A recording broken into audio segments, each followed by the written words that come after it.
저희가 뭐 서산교에서 그 유머에서 안 웃는 거는 한두 번이 아니었기 때문에 저는 그게 방송 시스템 문제라는 생각은 전혀 못했고, 뭐 집에 가서 웃으시겠죠. 뭐 그런데 케냐 와서도 제가 뭐 한두 번 경험하는 게 아닙니다. 그렇기 때문에 어제 몰랐어요. 저는 이 마이크 시스템이 이런지는 잘 몰랐는데, 저희가 이제 서산교회 오다 보니까 제가 어제 했던 강의 같은 경우는 사실 교회에서는 처음 하는 강의입니다. 뭐 대충 하는 경우는 있죠. 그렇지만 이게 제가 이제 저희 훈련 프로그램이나 이럴 때 지금 하는 거거든요. 이게 이제 개론에서 강론으로 들어가는 거기 때문에 사실 일반적인 교회에서 하기는 뭐한데 벌써 지금 거의 30번 되니까 이거 올 때 좀 고민이 돼요, 솔직히.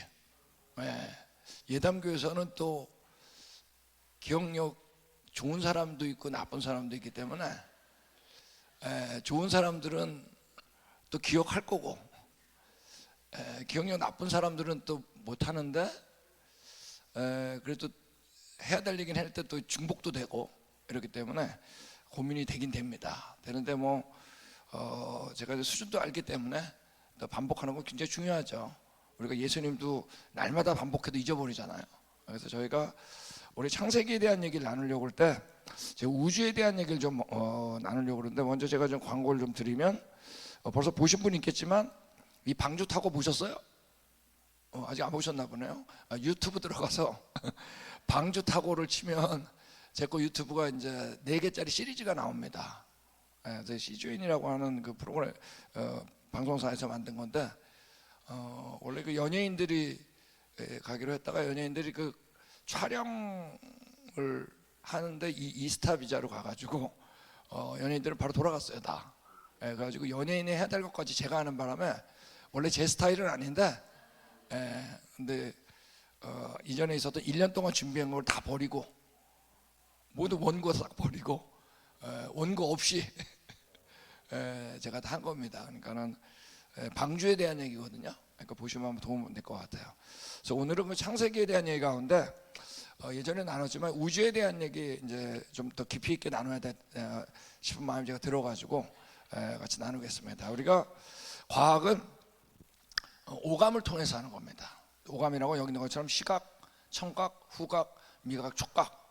과학은 요 5가지로 하는 겁니다. 그리고 나머지 이 영역을 벗어난 것들은 사실 해석이기 때문에 본인이 갖고 있는 기본적인 세계관의 영향을 받을까요, 안 받을까요? 당연히 받습니다. 근데 그 가운데 과학이라고 하면서 거의 시각 하나에만 의지하는데 지금 과학이라고 하는 학문이 있어요. 바로 뭘까요? 지금 얘기하게 될 이제 천문학입니다. 자, 우리가 어떤 물체를 본다는 거는 실제 어떤 물체를 보는 게 아니라 뭐를 본다 그랬어요?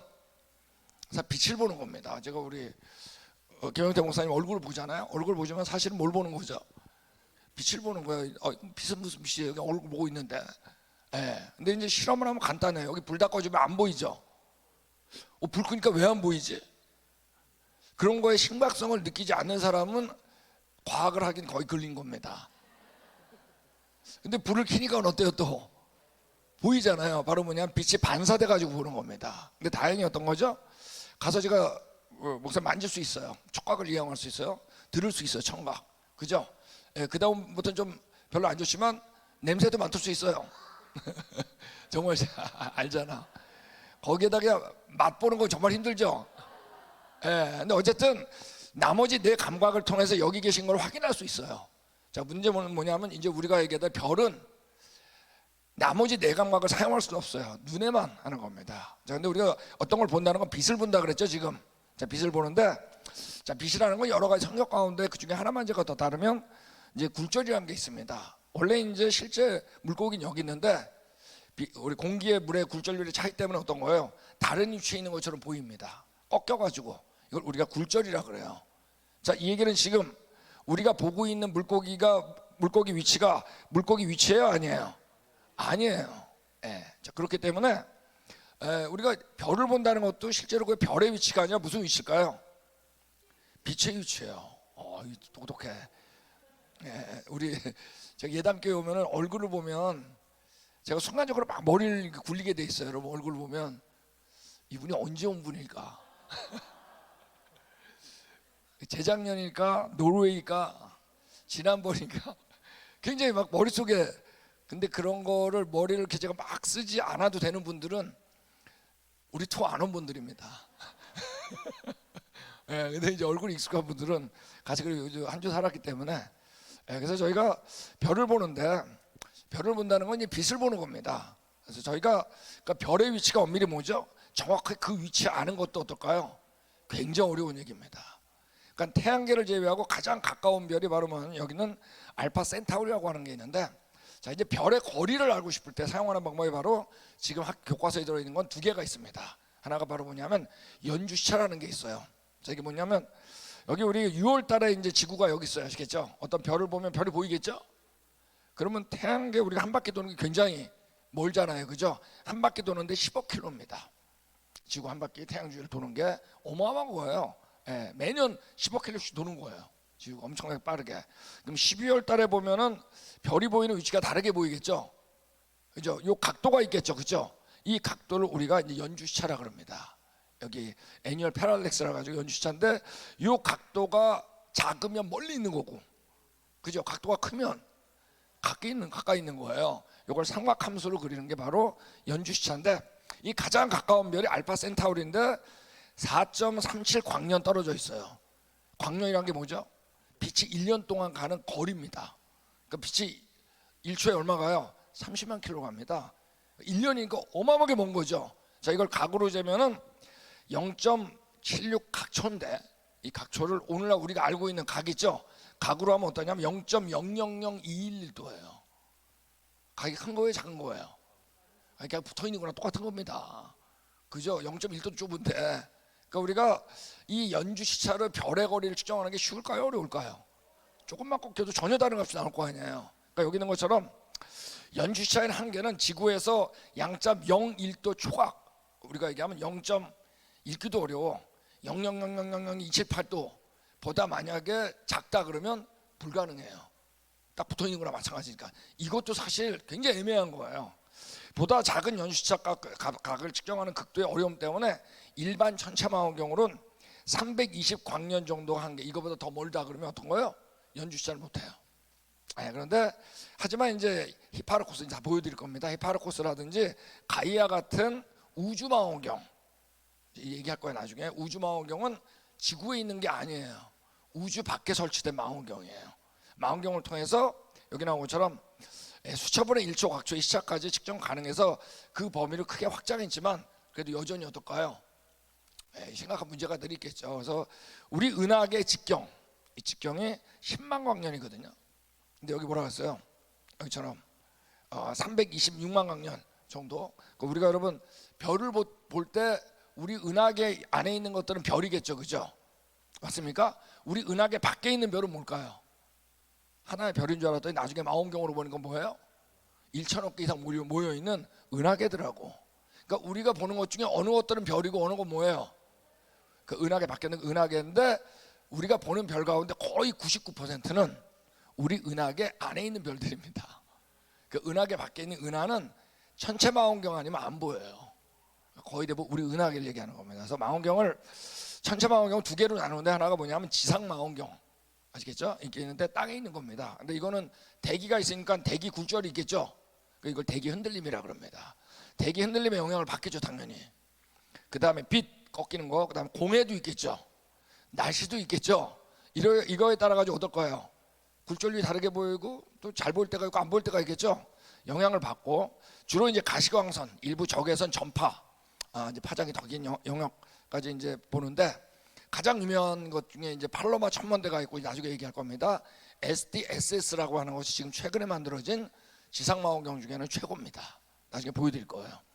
그래서 이제 우주망원경은 이제 대기권 밖에 있는 건데 간섭이 없겠죠. 아무래도 대기가 없으니까 훨씬 좋겠죠. 그리고 X선, 자외선, 적외선 등까지 이제 가능해서 더 많은 영역의 빛을 통해서 볼 수 있기 때문에 좋은데, 이제 보게 될 히파르코스, 가이아, 허블, 제임스 웹 이런 것도 유명합니다. 자, 이런 것들이 주로 이제 별을 관측하는 데 사용하는 우주망원경이에요. 자, 예를 들면은 우주망원경은 그러니까 많지 않겠죠. 아무리 비싸니까. 그래서 제일 먼저 날린 것 중에 하나가 이제 ESE, 나사란 말 들어보셨죠? 나사라는 건 미국 항공우주국을 얘기하는데, ES는 유럽이란 뜻입니다. 유럽 항공우주국. 그래서 유럽에서 이거 돈을 다 같이 모아가지고 이제 운영을 하는데, 여기서는 처음 쌓아 올렸어요. 히파르코스인데 이거는 97년에 운명을 다했습니다. 지금 안 씁니다. 그러다가 이제 2013년에 가이아라는 걸 띄워 올렸어요. 이걸 아직까지 살아 있어요. 그런데 이사하고 나사가 이제 합작을 해가지고 만든 게 그 유명한 허블입니다. 우주망원경 중에. 그래서 이 허블이 만들었을 때 이게 워낙 이제 좋은 망원경이어가지고 지구 적외도, 이걸 왜 적외도라고 하는 조금 이따 얘기할 거예요. 이거는 547km 상공에 떠 있습니다. 아시겠죠? 지구 지표로부터. 그래서 이거 이제 보는데, 이런 것들이 다 이제 허블에 의해 가지고 만들어진 찍은 망원경 사진들이에요. 근데 하나 아셔야 되는 건, 우리가 이제 망원경을 볼 때 여기 나온 것처럼 이렇게 칼라로 쫙 보이죠, 그죠? 실제 천문학자들은 칼라로 안 보여요. 이 칼라 자체가 뭐냐면 해석이에요. 이건 누가 입힌 거예요. 그러니까 실제로 별을 보면 그렇게 멋있게 안 보여요. 천문학자들이 확 별 보면서 막 컬러풀하고 막 그럴 것 같죠? 안 그래요. 실제로 어떻게 보이냐? 대개 이제 적외선 망원경 이런 거기 때문에, 혹시 군대 가셔가지고 적외선 망원경 보신 분 있어요? 아무도 군대 안 가나 여기 서사는? 저는 가서 적외선 망원경 봤어요. 그러면 다 어때요? 흑백으로 보입니다. 마찬가지로 별들을 보면 다 흑백으로 보이는 거예요. 여기 있는 것처럼 이렇게 지상망원경은 이렇게 보입니다. 아시겠죠? 이걸 조금 더 이제 보정을 해요. 스스로 알아서. 천문학자들이 이걸 보정한 겁니다. 오게 되셨죠? 이것도 지상망원경을 지금 이렇게 보여요. 정말 재미없겠죠? 실제 재미없어요. 여러분이 보는 것처럼 막 컬러풀하게 보이는 게 아니에요. 이거를 이제 허블로 봐도 흑백이에요. 더 이제 보정한 거예요. 조금 더 자세하게 보일 뿐이지 역시 이렇게 보이는 겁니다. 그래서 저희가 별들을 볼 때 그 잡지에 나오는 컬러, 인터넷에 나오는 것들은 다 어떻게 한 거다? 컬러를 입힌 겁니다. 물론 스스로는 입히는 법칙이 있긴 하지만 해석이에요. 그 가운데 이제 지금 우주망원경 가운데 최고는 바로 여기 있는 것은 제임스 웹입니다. 이것도 나사하고 이사가 합작해서 2011년 최근에 쏘아 올렸습니다. 자, 아까는 이제 몇백 킬로밖에 안 되지만 이걸 뭐예요? 140만 킬로 떨어져 있어요. 그러니까 지구로부터 어떤 거예요? 무지 멀리 떨어져 있는 거예요. 지구하고 태양 사이에 있어요. 그래서 이제 간섭을 피하기 위해서 여기 이제 띄워 올렸는데, 여기 보면 벌집 구조처럼 된 거 보이죠? 벌집 구조. 지금 잘 들리는 거예요? 아니야, 그 김영태 목사님께서 말하니까 갑자기 반응이 조금 없으면 제가 불안하기 시작하네. 근데 어쨌든 자, 그리고 벌집 구조 되는 게 18개가 있습니다. 그래서 요거 하나하나가 한 1.3m 정도 됩니다. 전체 직경하면 한 6m 정도. 근데 쌓아 올릴 때 6m만 해도 이제 이게 간섭이 많기 때문에 작게 줄여가지고 날려보내야 되거든요. 그래서 날린 다음에 어떻게 한 거냐면 이게 펴지는 거예요.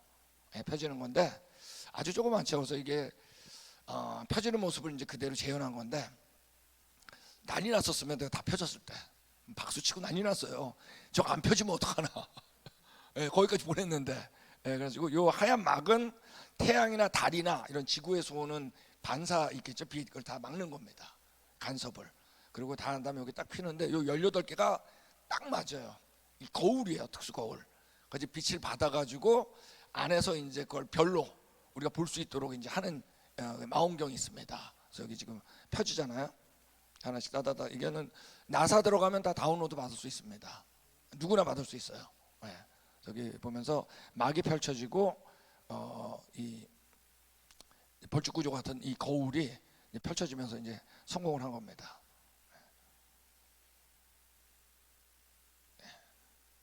펼쳐지죠 이게요. 이게 지금 우리 겉으로 볼 땐 벌집처럼 보이지만 완전히 핀 다음엔 우리 눈으로 벌집으로 안 보여요. 딱 맞아가지고 기가 막히게. 그래서 이게 이제 지금 최고의 망원경입니다. 인류가 만든. 그다음에 이제 아까 얘기한 건 지상 망원경 중에 가장 이제 최근의 것은 여기 나온 거 좀 SDSS인데 슬로우 디지털 스카이 서베이라 그래가지고 뉴멕시코에 있습니다. 왜 뉴멕시코이냐? 아무래도 사막이 좋겠죠. 뭐 구름도 없고 비도 안 오고. 그러니까 뉴멕시코가 이제 워낙 천문학이 발달돼 있으니까 그쪽에다 설치를 했습니다. 그래서 최근 10억 광년 떨어진 은하 구조와 적색 편을 추정하는데 이제 사용하는데 중요한 게 여기서 바로 뭐냐면, 자 우리 같이 하겠습니다. 적색 편의. 요거를 하는 데는 최고입니다. 현재까지. 여기 아주 중요한 결과들을 요즘 도출하는데 그거 보내드리겠습니다. 자 우리가 뭐 이게 바로 우리의 은하예요. 우리 밀키웨이라고 하는 곳인데 갤럭시죠. 근데 우리가 아마 은하계 한 요쯤 와 있지 않을까라고 되게 생각하는데, 이것도 확실할까요, 안 할까요? 은하계가 얼마나 커요, 그죠? 그래서 은하계가 정말 이렇게 생겼냐 본 사람이 있을까요, 없을까요? 아무도 없어요. 그러니까 우리가 원래 천문학 논문을 쓸 때는 이게 그림이냐 사진이냐를 반드시 쓰게 돼 있어요. 근데 이거 뭐냐면 사진 같은 그림이에요. 아무도 본 적 없어요. 자, 그러니까 우리가 천문학이라는 건 이런 한계가 있겠죠, 당연히. 그러니까 천문학 얘기할 때 잘 들어야 돼요. 이분이 얘기한 것처럼 은하계의 구조적 파라미터인 디스크 모양이죠. 규모의 길이, 두께, 바하 크기, 나선판의 피치 각도 등은 여전히 논쟁의 대상이다. 정말 이게 맞냐? 우리는 이거 척척 보죠, 매번. 근데 실제로 천문학 안에서는 아니에요. 반론이 만만치 않아요. 우리 은하와 유사한 질량의 다른 은하와 비교할 때 일부 측면에서 더 얇고 작을 수 있으며 구조적으로 크게 다를 수 있다. 우리가 보는 은하들 있죠? 은하들을 기초해서 우리도 저거 닮은 거 아닐까 라고 해가지고 그린 것들입니다. 여러분, 우리가 코페르니쿠스가 등장해가지고 처음에 이전에 뭐였죠? 천동설이었습니다. 그러다가 지금은 뭐로 바뀌었어요? 지동설로 바뀌는데 아주 중요한 역할을 했던 사례가 누구죠? 코페르니쿠스입니다. 여러분, 우리가 지금 천동설, 지동설, 지금은 다 지동설 믿어요. 맞습니까? 그렇지만 아직도 태양계 밖에서 행성들이 도는 걸 본 적이 있을까요, 없을까요? 다 아셔야 돼요. 아무도 없는데 지금 다 믿어요. 그죠? 언제? 이때 갈릴레이가 망원경을 만들어가지고 하고, 그 다음에 중요한 게 바로 케플러라는 사람이 해봤더니 원이 아니라 뭐로 돈다? 타원으로 본다고 했을 때 이 화성의 궤도를 해봤더니 한치의 오차도 틀리지 않고 딱 맞은 거예요. 타원으로. 이때 천동설에서 뭐로? 지동설로 무너진 겁니다. 자, 얼마 걸렸다? 기억 안 나네. 다행이네. 70년 걸렸습니다. 이 이론이 나오는데. 그러니까 우리가 천동설에서 지동설 발표된 다음에 70년 걸려서 어떡한 거예요? 지동설을 받아들인 겁니다. 자, 근데 이거 그 다음에 이제 뉴턴이 만유력을 발견했는데, 그러니까 우리가 지금 이거는 지금의 모습이죠. 지금의 모습을 제대로 아는데도 이렇게 오래 걸린 겁니다. 맞습니까? 자, 근데 이제 문제는 뭐죠? 우리가 우주에 뭘 지금 얘기를 할 때가 된 거예요. 기원에 대한 얘기를 하는 거예요. 지금 별의 위치가 아니라 이게 어떻게 시작됐는가 아는 게 있을까요, 없을까요? 안다고 하는 게 다 거짓말입니다. 그죠? 이제 그래서 우리가 그래도 우리가 안다고 하는 것들 좀 나눠보겠습니다. 괜찮겠죠? 자, 이 하나 우리가 이제 먼저 좀 알아야 될 게 있는데, 팽창이라는 게 있습니다. 자, 팽창이라는 건 뭐죠? 부피가 어떻게지는 거예요? 커지는데 기존에 있는 질서가 어떻게 될 때 그대로 유지될 때 이거 팽창이라고 합니다. 그러니까 우리가 풍선을 후 불면 어떻게 해요? 팽창하는 거 됐죠? 근데 만약 바늘을 푹 뚫으면 어떻게 돼요? 자, 이걸 우리가 뭐라 하냐면 이걸 폭발이라고 합니다. 폭발은 질서에서 뭐로 간다? 무질서로 가는 게 폭발이에요. 그래서 우리가 지금 들을 때 과연 우주가 폭발에 의해 됐냐? 그게 바로 뭐죠? 소위 말하는 빅뱅, 아니면 팽창에 의해 됐냐? 이 얘기를 하는데, 팽창에 대한 얘기들은 창조과학자들도 거의 다 인정합니다. 우주가 팽창해서 했다는 거는. 근데 폭발은 이제 문제가 많겠죠. 그게 이제 차차 나눌 겁니다. 자, 근데 팽창의 증거로 이제 가장 대표적인 게 바로 뭐냐면, 자, 우리 같이 하겠습니다. 적색 편의. 자, 이제 제가 오늘 강의를 하는데 세 가지 용어만 알면은 강의는 다 이해가 됩니다. 아시겠죠? 어려운 내용은 하나도 없어요. 우리 같이 할까요? 적색 편의. 자, 적색 편의 이제 진화론자들이 빅뱅을 가장 중요한 증거로 주장하지만, 사실 우리 창조과학자들도 적색 편의에 대해 다 인정해요.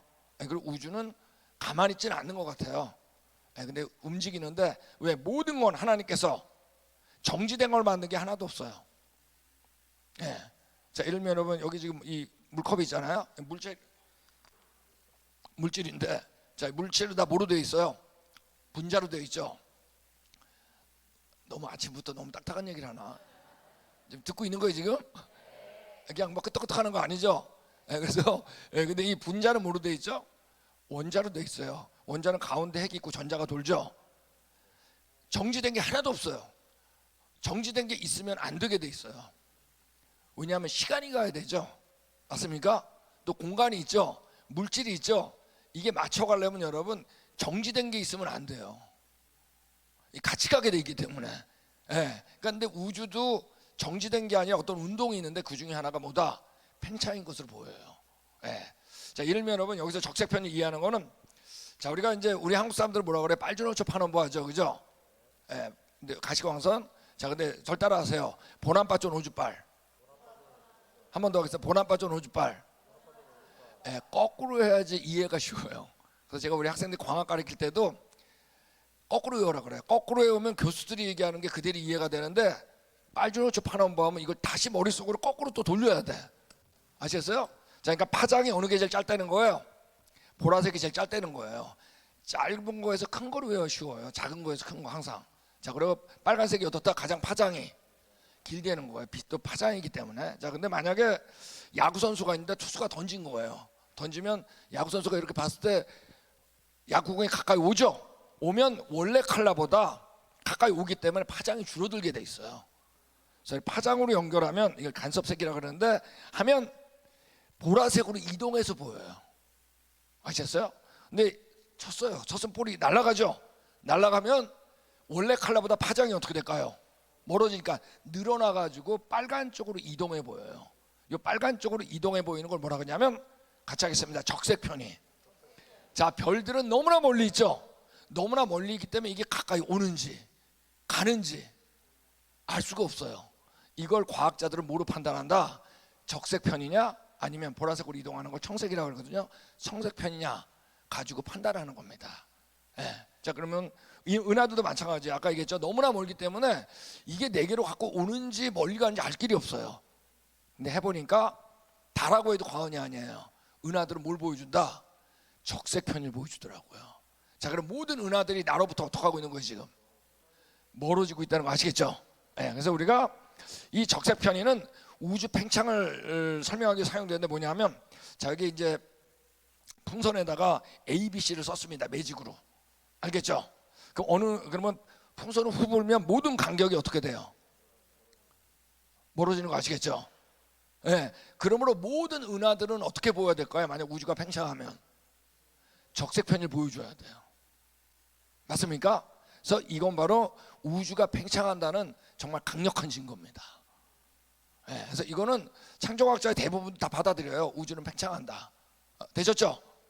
자, 이제 그래서 여기 있는 것처럼 빅뱅론자들도 그래서 오늘날에는 폭발이란 말을 쓰냐? 안 써요. 네, 왜냐하면 폭발하면 어떻게 되니까 무질서로 되잖아요. 그죠? 무질서. 그러니까 오늘날의 빅뱅론자들은 폭발이란 말을 안 쓰고 뭐라 그러냐면, 같이 하겠습니다. 급팽창. 그러니까 용어가 바뀌었어요. 왜? 폭발은 무질서인데 이제 보여드리겠지만 지금은 무질서하지 않거든요. 그래서 우리 급팽창은 나중에 보겠지만 바로 다음 슬라이드에 사실 그거나 똑같은 말이에요. 폭발이나 팽창이나 말을 팽창으로 바꾼 거지. 그래서 여기 있는 것처럼 빅뱅은 공간의 팽창이었으며, 아시겠죠? 폭발과는 전혀 다른 현상이었다라고 말은 해요. 근데 볼까요? 자, 요게 그림이 바로 이제 빅뱅 급팽창 모델에 따른 우주 역사입니다. 이거는 인터넷 들어가면 어디나 나와요. 자, 뭐냐면, 자, 요쪽에 이제 시작에 폭발이 있었다는 얘기예요. 근데 이때 얼마나 빨랐냐면 10의 마이너스 32승초야.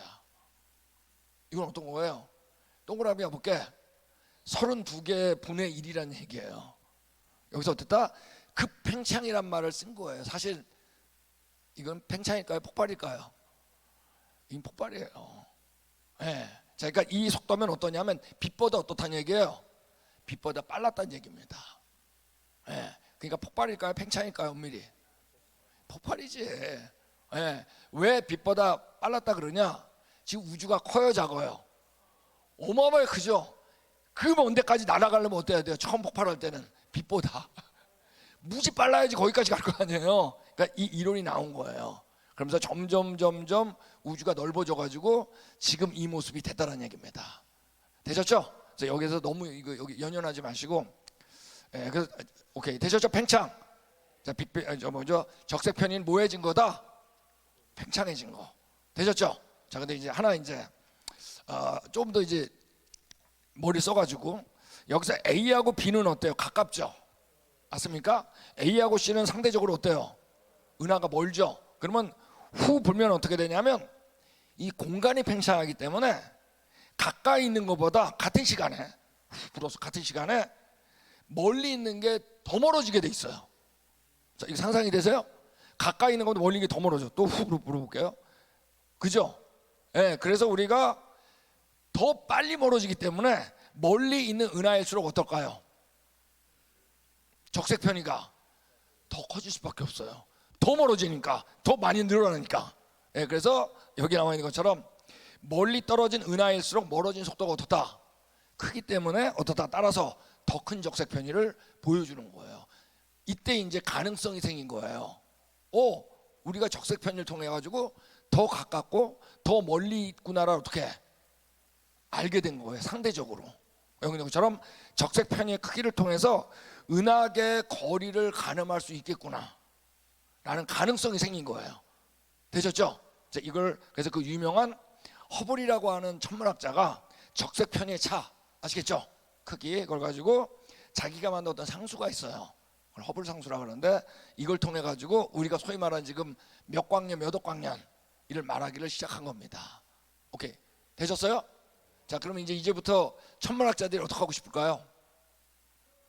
어떤 별 은하만 보면 뭐라고 얘기하기 시작했을까요? 적색 편을 통해 가지고 몇 억 광년 몇만 광년 떨어졌다고 말을 하기 시작했겠죠.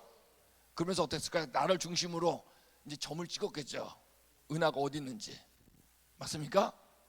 예. 근데 은하가 만약 빅뱅에 의해 됐다면, 아까 얘기한 급팽창으로 됐다면 어땠을까요? 은하가 왼쪽에 있는 이 모습을 보여줄 줄 알았어요. 예. 폭발인가, 그죠? 예, 무질서. 근데 실제로 은하가 어떠냐면 오늘날에 나오는 것들은 은하가 여기 나오는 이 질서 있는 모습으로 배열됐다는 얘기가 나오기 시작한 겁니다. 그래서 먼저 이제 이 얘기를 좀 하고 그 다음 얘기를 하겠습니다. 자, 보면 자, 만약에 빅뱅이 맞다면 여기 있는 것처럼 어떨까요? 이런 무질서한 모습을 보여야 되잖아요. 이 무질서한 이 모습을 뭐라 그러냐면 우리가 균일한 우주라 그래요. 다시 왼쪽이 균일할까요? 오른쪽이 균일할까요? 거봐, 여러분 헷갈리잖아. 예, 왼쪽이 균일한 겁니다. 예, 이거 저도 우리 분포도 배울 때 학부 다닐 때 굉장히 어려웠어요. 근데 계속 배우면 이게 균일하다는 걸로 보여요. 예, 이건 여러분 확률적으로 균일해요. 이건 여러분 보세요. 가운데 있죠, 점이. 그 사이에 아무것도 없다가 여기에 다 몰려 있죠, 그죠? 맞습니까? 그 다음에 전혀 없다가 또 여기 몰려 있죠, 같은 거리에. 요건 여러분 질서가 있는 거지 균일한 게 아니에요. 질서가 있다는 말하고 균일하다는 말은 반대말이에요. 근데 왜 우리는 같이 받았냐? 균일한 거나 질서 있는 거 다 좋은 거 같잖아. 그죠? 오케이. 어느 쪽이 균일하다? 왼쪽이 오른쪽이에요. 되셨죠? 이해 안 되는 사람 외우세요. 이거 사고 안 되는 사람 진짜 안 돼. 그러니까 어쨌든 균일한 거예요. 그럼 만약에 빅뱅이 맞으면 우리가 이제 균일한 우주가 될 줄 알았어요. 그런데 실제로 거리를 측정해 보니까 은하가 균일하지 않다는 얘기들이 이제 최근에 나오기 시작한 겁니다. 그래서 예전에도 이거 다뤘는데 조금 더 저희가 딥하게 다루려고 합니다. 되셨죠? 그래서 뚝뚝 끊기는데 약 100만 광년 사이에는 전혀 은하가 없어요. 100만 광년에 몰려 있어요. 또 100만 광년 없다가 또 몰려 있어요.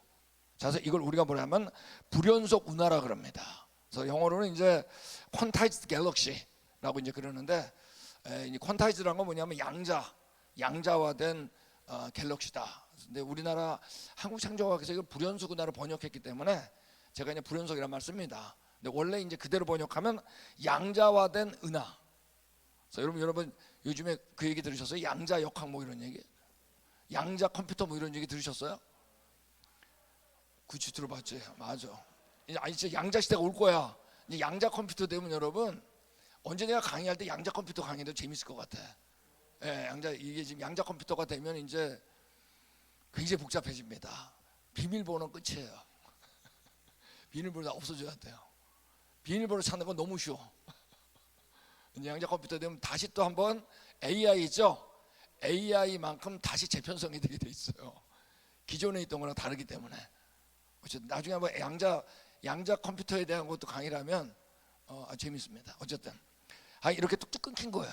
아시겠죠? 그래가지고 해보니까 여기서 나온 것처럼 우리의 은하들이 다른 은하들이 우리의 은하를 중심으로, 우리가 중심이고 동심원 양파 껍질처럼 배열되어 있다는 걸 최근에 이제 계속 얘기가 나오는 거예요. 그러니까 해보니까 우리가 우주의 어디다? 그러니까 우리가 우주의, 지구가 우주의 중심이란 말과 우리 은하가 우주의 중심이란 말은 똑같은 거예요. 이게 무슨 말이냐면 전체 우주를 볼 때 우리 은하도 뭐다? 점이고 지구도 점이고 똑같아. 알겠죠? 지구 밖에서 보면 예담교에 있다는 말이나 서산에 있다는 말이나 어떤 거예요? 똑같아. 왜? 지구 밖에서는 다 점이기 때문에. 오케이, 되셨죠? 이거보다 더 큰 거니까. 그래서 여기에 대한 얘기들을 제가 하는데, 제가 이제 논문을 주로 읽겠습니다. 이것도 제가 말씀드린 것처럼 제가 논문을 안 읽으면 나중에 이 강의 다 끝나고 가면서 뭐라 그러냐면, 저거다 이재만 석에서 지 생각 아니야. 그럴까봐 제가 객관성을 위해 가지고 이제 논문을 읽습니다. 괜찮겠죠? 우리 뭐 서산교회는 워낙 익숙해져 가지고 중간중간 그래도 이렇게 칭찬을 해드려야지 격려가 되니까. 뭐 사실 그래요. 제가 이렇게 어제 같은 강의도 만만한 게 아니거든요. 근데 예담교회 분들은 그래도 이제까지 배운 게 있잖아요. 거기에 이렇게 추가된 거기 때문에 훨씬 쉬운 얘기인데, 여러분도 모를 거예요. 이게 쉬운지, 제가 그렇게 수준이 올라갔는지 모를 거예요. 알게 모르게. 그죠? 다 끄덕거리시잖아요. 자, 먼저 우리가 창조과학자 얘기를 먼저 하겠습니다. 우리 러셀 험프리라고 센트럴 국립과학 연구소, 아주 훌륭한 연구소입니다. 거기 있던 분이고 저희 연구소 교수님이었던 분인데, 제가 있었던 이분이 얘기한 것처럼 천문학자들은 은하계 적색 편의의 값들이, 전학 적색 편의의 값이라는 얘기는 거리랑 똑같은 말입니다. 그죠? 되셨죠? 값들이 불연속이며 거리에 따른 그룹으로 분류되는 경향이 있음을 확인해왔다. 여기 있는 것처럼 거리로 묶을 수 있다는 거예요. 이해되셨죠? 거리로, 거리값들로. 이것은 다른 은하들이 우리의 은하를 중심으로 구형의 껍질처럼 동심원으로 그룹지는 경향을 의지한다. 이 얘기는 우리가 우주의 어디다? 중심이라는 얘기를 지금 보여주는 게 있다는 거예요. 자, 여기서 가장 이제 먼저 일반 논문으로 등장한 건 누구냐면 1988년도에 애리조나 천문학 교수. 여러분, 애리조나 대학은 천문학으로 굉장히 좋은 대학교입니다. 근데 애리조나도 어때요? 사막이잖아요, 그죠? 천문학이 발달돼 있습니다. 지금 은하계 적색 편의가 불연속 뚝뚝 끊겼다는 거예요. 끊겼다는 분명한 증거가 있다고 그랬어요. 자, 근데 이분은 처음에는 감히 우리가 우주의 중심이라는 얘기 못했어요. 그럴 가능성 거의 불가능하죠. 만약 빅뱅으로 터졌으면 어떻게 우리가 하필이면 어디라는 거예요? 우주에 중심일 수 없잖아요. 확인 2천억 개인데 1천억 개가 넘는데 이 얘기 못했어요. 자, 그러더니 점점 발달하는 겁니다 지금. 자, 이분이 이제 1997년도에 이들은 에딘버러 왕립천문대 영국입니다. 적색편의 연구자들인데, 이분이 얘기한 것처럼 적색편의 분포는 증거를 볼 때 은하 동심원적, 동심원이란 말을 썼어요. 불연속에서. 그럼 우리가 어디라는 얘기예요? 우주여야 돼. 동심원적 틀로 분명히 불연속적이라는 것이 발견되어 왔다. 이제 더 나온 거예요. 자, 이분들 보면 천문학자죠. 은하의 방사 속도의 37.5km/s 주기를 가진 중요한 주기적, 이게 적색 편의의 주기를 얘기하는 겁니다. 적색 편의 거리인 거 아시죠? 되셨죠? 적색 편의가 크면 어떻다? 거리가, 은하가 멀리 있는 거, 작으면 가까이 있는 거 볼 때 존재함을 발견했으면 이는 은하에서 분리된 속도 특성의 존재를 보고한 이전 연구 결과가 뒷받침한다. 앞에 얘기했던 거죠. 이게 맞다는 얘기를 뒷받침한다는 거예요. 다시 이제 창조학자로 넘어와서 러셀 험프리 얘기입니다. 은하의 적색 편의의 불연속적인 분포는 여러 천문학자들에서 관찰되어 왔어요. 실제로 한 사람만 얘기한 게 아니에요. 이는 코페르니쿠스 원리 및 그에 기반한 기존의 모든 천문학, 빅뱅을 포함하여 모순되는 것처럼 보입니다. 자, 분명히 빅뱅하고는 안 맞겠죠, 그죠? 하필은 우리가 어디라는 얘기예요? 우주의 중심이고 은하가 질서 있게 배열돼 있잖아요. 뚝뚝 끊겨가지고 이 얘기를 한 겁니다. 자, 이분도 이제 사실은 물리학자고 창조과학자입니다. 하나이시라고 정리를 잘했어요. 맥세크마 펜실베니아 대학에서 의회에 주조된 슬로안 디지카 스카이 서베이 SDSS, 아까 망원경 보셨죠? 어느 망원경? 이 망원경이에요. 자, 이제 다 사진 보여드릴 겁니다. 자, 로부터 얻어진 새로운 데이터는 우리 은하가 다른 은하계의 거대한 동심원상의 중심에 위치한다는 것을 보여준다. 네, 보여드릴 겁니다. 만약 이 은하의 지도가 맞다면 이 증거는 모든 빅뱅 천문학에 기초된 소위 천문학적 원리가 틀렸음을 제안하는 것 같다. 이런 우연이 어디 있어요? 질서 있을 수가 없잖아요. 질서가 있는 거죠. 그래서 여기서 자, 여기 이거 의아가 그린 게 바로 이 그림입니다. 자, 보면 여기 우리 은하계예요. 아시겠죠? 그러면 이게 약간 약간 막처럼 보이는 게 보이세요? 이렇게? 보이세요? 자, 이건 여러분 원래 별들은 3차원으로 분포되어 있죠. 근데 우리가 사진을 찍으면 어떡할까요? 2차원으로 찍을 수밖에 없어요. 자, 그래서 여기 있는 것처럼 은하를 중심으로 질서 있게 배열될 수밖에 없어요. 조금 더 이제 확대하면 이 모양입니다. 여기 약간 보이세요? 이렇게? 예. 네. 그러니까 이거는 3차원으로 눌러서 그렇지 실제로 우리가 3차원으로 그리면 어떻다? 우리가 우주의 중심에 있는 불연속 은하 배열을 보이는 거예요. 네. 그러니까 자, 이 사람이 누구냐면 여기에 대해서 이제 저희 천문학자 중에 많이 나올 분이 바로 이 알프라는 사람입니다. 할튼 알프라고 하는 분인데 지금은 이제 돌아가셨어요. 창조과학자 아니에요. 이분은 천문학자고 우주에서 은하의 기원과 진화에 대한 아주 논제의 핵심 인물입니다. 워낙 유명한 분이에요. 캘리포니아의 윌슨과 팔로마 천문대, 근데 저희 동네입니다 사실은. 여기 윌슨은 LA에 있고 팔로마는 샌디에고에 있습니다. 천문대에서 25년 동안 근무했고 경력 초기에는 아까 몇 광년 몇 광년 얘기한 거 만든 허블의 조수였습니다. 그리고 여기 나와 있는 많은 과학상들을 받은 유명한 분입니다. 자, 이분도 똑같이 얘기를 했어요. 적색 편입값이 연속적이 아닌 단계적으로 끊긴 거 나타난다는 사실은, 그러니까 여기 특정 선호값이라는 건 적색 편입값이 뚝뚝 끊겼다는 얘기예요. 특정으로. 아셨죠? 선호값은 너무 예상하지 못한 것이므로 감히 예상을 할 수가 없었어요. 압도적 관측 증거에도 불구하고 기존 천문학은 이를 결코 받아들일 수 없었다. 왜? 빅뱅으로 터졌는데 어떻게 이렇게 돼? 네. 기존 천문학은 하늘의 모든 방향에서 모든 방향 아시겠죠? 동일한 단계로 측정되는 거예요. 이건 우리가 만약 빅뱅이 맞다면 뭐죠? 이번은 빅뱅 안 믿어요. 근데 이제 얘기를 하는 거예요. 그걸 비웃으려고 얘기한 거예요. 우리가 1년에 폭발이 어디 있다? 우리가 중심이어야 된다는 거야. 이런 우연이 어디 있어? 있다는 걸 의미한다. 이것은 반 코페르니쿠스적 당혹가입니다. 자, 이 얘기는 나중에 나올 겁니다. 어쨌든 빅뱅하고 맞아요, 안 맞아요? 안 맞는다는 얘기입니다. 자, 이제 진짜 유명한 분인데, 자, 이분은 이제 조지 프랜시스 레니 앨리스라고 우주규원학의 현재 리더입니다. 혹시 여러분 템플턴상 아세요? 템플턴상? 템플턴상은 여러분 종교계에서 주는 상이에요. 이건 1년에 한 명밖에 안 줘요. 노벨상보다 더 어려운 게 템플턴상이라고 하기도 하잖아요. 여기 이것도 받은 사람입니다. 자, 이 사람이 얘기한 것처럼 나는 지구가 중심에 있는 대칭적 구모양의 우주 모델을 세울 수 있다. 우리가 중심에 있고 어떤 거에 대칭이라는 거예요, 우주가.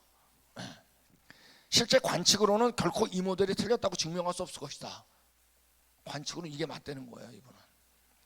오직 철학적 동기로만. 철학이란 게 뭐죠? 자기가 갖고 있는 편견을 철학이라고 그러잖아요. 이 편견 때문에 이 모델을 배제한다는 거예요. 내가 보기에 과학적 관점으로 이 모델에 전혀 문제가 없다는 거예요. 계속 얘기하는 거예요. 내가 여기서 말하고 싶은 것은 어떤 모델을 선택하느냐에 있어서 우리는 철학적 기준을 적용한다는 사실이다. 그러니까 우리가 별을 보지만 사실은 별을 보면서 뭐를 본다는 거예요? 별을 보는데 눈으로 안 보고 자기 생각, 마음으로 본다는 거예요. 모델을 선택하느냐에 있어서 우리는 철학적 기준을 적용한다는 사실이다. 수많은 우주기원론은 이런 사실을 숨기고 있다는 거예요. 자, 이분도 왼쪽 이게 아니라 뭐라고요? 오른쪽에 우리가 우주의 중심에 있는 여기에 동의한다는 겁니다. 자, 진짜 유명한 사람이 이제 이분인데 이분은 논문으로 쓴 건 아니에요. 이게 이제 이분이 노트를 쫙 적은 게 워낙 유명한 사람이니까 노벨 물리학상 받고 리차드 페이맨이라고, 우리가 동부에는 MIT라고 그럽니다. 미국에서. 아시죠? 공대. 근데 이제 서부에서는 칼텍이라 그래요. 칼텍인데 칼텍의 이론 물리학자고 노벨 물리학상을 받은 사람입니다. 65년도에. 사실 우리가 제가 이제 칼텍에서 한번 강의를 한 적이 있었는데 한인회 학생들을 제가 이제 한 50명이 그때 됐었습니다. 한국 학생들이 아주 사역 초창기죠. 2003년도에 초청을 해가 제가 한번 세미나 한 적이 있습니다. 그리고 제가 그때 이제 좀 에피소드를 얘기하면 제가 강의 다 끝났는데 한 친구가 키가 삐쩍 커가지고 얼굴이 하얀 친구가 저한테 왔어요. 오더니 저한테 그러는 거예요. 선교사님, 제가 내일 사무실에서 뵐 수 있네요. 그래서 오라고. 그랬더니 왔는데 머리가 좋은 친구예요. 서울대 법대 나왔어. 서울대 법대는 한국에서 제일 머리 좋은 사람 중 하나죠. 근데 저한테 그러는 거예요. 선교사님, 제가 방학 동안에 한국을 안 들어가고 선교사님한테 훈련을 좀 받아도 되냐고. 그래서 받으라고. 근데 이 친구는 어제 얘기했죠. 허무주의에 완전히 빠져있던 친구예요. 머리는 좋은데 뭐죠? 하나님이 없으면 인생은 허무하죠. 그래가지고 이제 법대도 그만두고 이제 과를 바꿨어요. 그래서 저한테 3개월 동안 훈련을 받았습니다. 그때 이 친구가 바뀐 거예요. 어디서 바뀌었을까요? 정확해요. 어제 한 얘기예요. 하나님의 형상에서 바뀌었어요.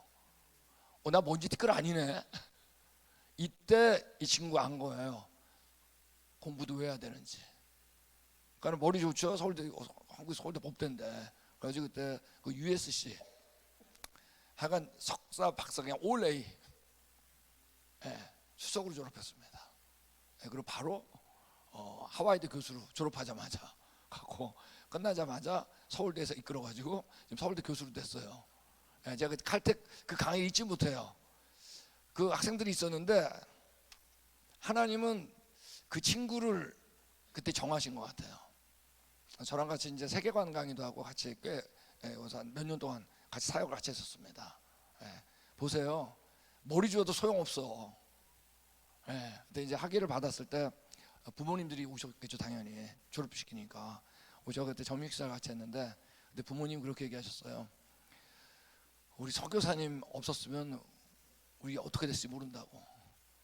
완전히 허무주의. 근데 여러분, 머리 줘도 소용없어요. 하나님을 알아야지. 저희 칼텍 얘기하면 꼭 그 생각이 나. 하나님 그때 그 친구. 근데 그때 이 페인맨이 얘기한 겁니다. 균일성 과정은, 자, 우리가 왼쪽이 균일해요, 오른쪽이 균일해요? 아직도 오른쪽이라는 사람 있잖아요. 그러니까 왼쪽입니다. 아시겠죠? 왼쪽이 균일한 거예요. 우리가 다 균일하다고 가정했었잖아요. 이제까지. 그죠? 균일했다고 가정하는 것은 지구 중심적 사고 체제, 천동설이 무너지는 일련의 과정에서 발생한 하나의 편견이 아닌가 생각한다. 이게 뭐냐면 코페르니쿠스가 등장해가지고 어땠어요? 이전에는 뭐였죠? 천동설이었죠. 지구가 태양계 중심인 줄 알았죠. 맞습니까? 근데 이때 어떻게 했어요? 코페르니쿠스가 태양계 중심이 지구가 아니라 어디다? 태양이란 걸 알았죠. 자, 이때 놀랬을까요? 안 놀랬을까요? 다 놀랬지. 우리가 태양계 중심이 아니야? 다 놀란 거야. 그때 어떤 편견이 같이 들어왔냐면 우리가 우주에서도 중심이 아닌가 봐. 우주의 중심도 아닐 거라는 편견이 어떻게 같이 들어왔다는 거예요. 아니 못 본 건 못 본 건데 여러분도 다 그랬던 것 같지 않으세요? 그러니까 이분이 얘기하는 거예요. 균일성 과정은 아까 막 퍼진 거 불규칙하게 지구 중심의 사고체제, 즉 천동설이 무너진 일련의 과정에서 발생한 하나의 편견이 아닌가 생각한다. 이제 아셨죠? 우리가 그저 평범한 은하계에 속한다 그렇게 얘기했어요. 한 평범한 별주위를 도는 한 평범한 행성에 살고 있다고 말해놓고 어제 얘기했잖아요. 별 얘기. 먼지 티끌.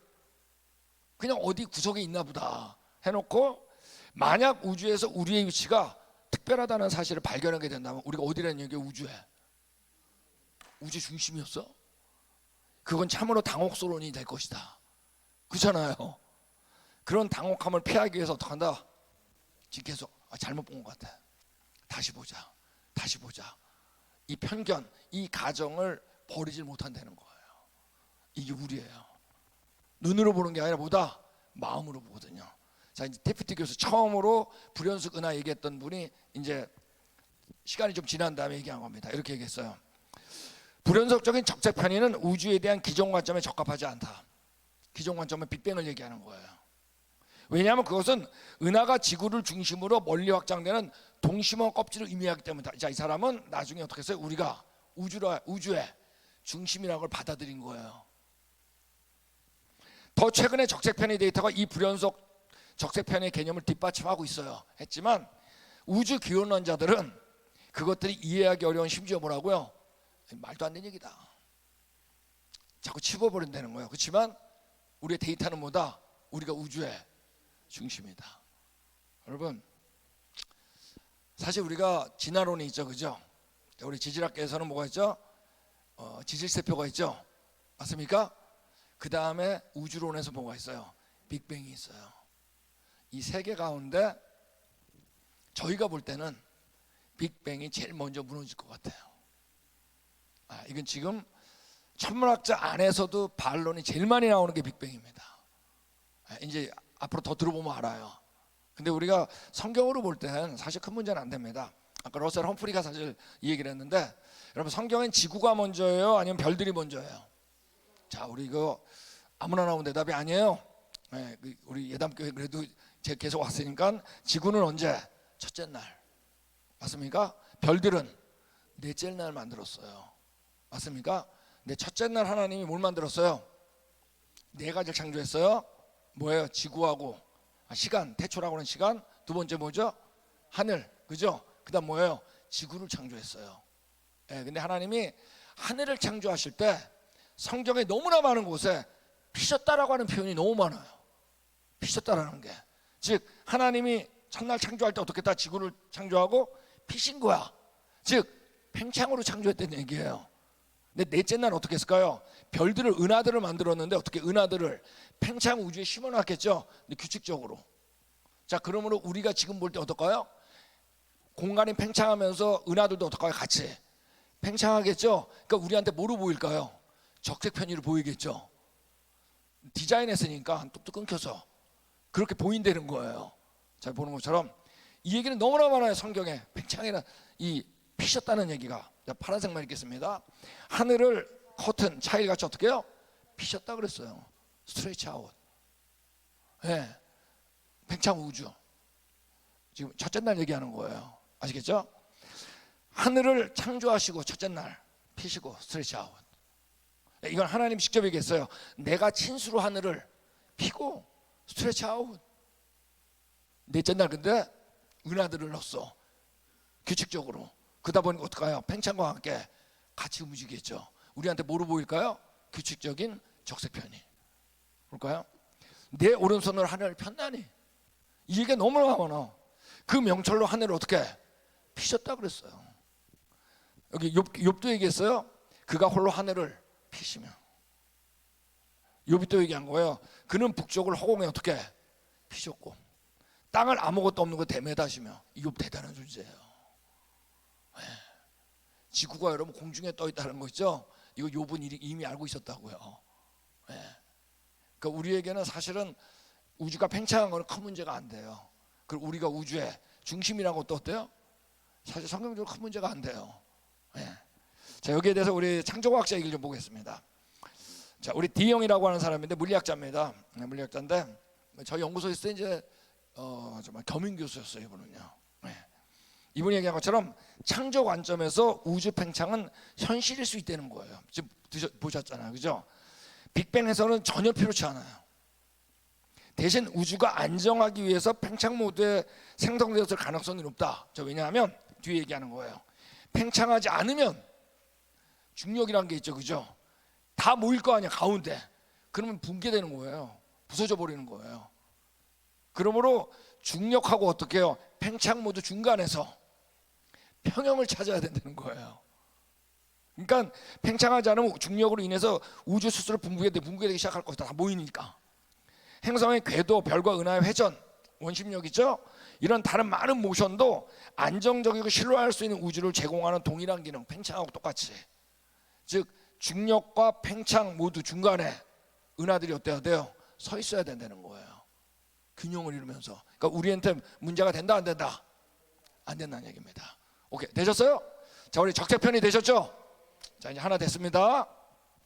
자, 이제 다음 거 배울 때는 앞에 거는 잊어버리세요. 이거 끌고 가면 여러분 못 따라와. 제가 어쨌든 무조건 12시까지 할 거니까. 아시겠죠?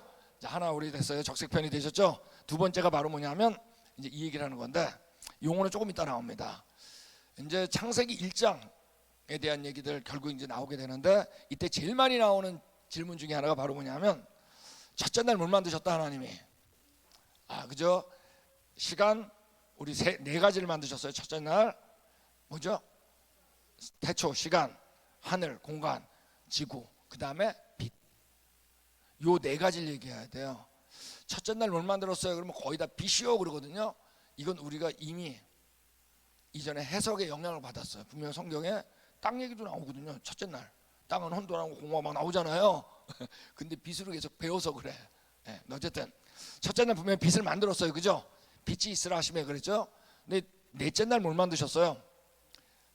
별들을 만들었어요. 태양을. 근데 이제 많이 나오는 질문이 이 질문이에요. 태양이 없는데 어떻게 빛이 있어요? 자, 이제 이 얘기가 이제 우주의 기원에 대해서 굉장히 중요한 실마리가 됩니다. 보면 빛이 뭐냐? 저도 잘 모릅니다. 저만 모르는 게 아니라 과학자들 빛 잘 몰라요. 우리 빛이 뭔지도 모르는데 지금 빛 얘기하는 거야. 근데 빛이 하는 역할은 알아요. 빛이 뭔지 잘 몰라도. 근데 역할 중에 하나가 뭐냐면 분자. 자, 분자라고 이거 분자죠.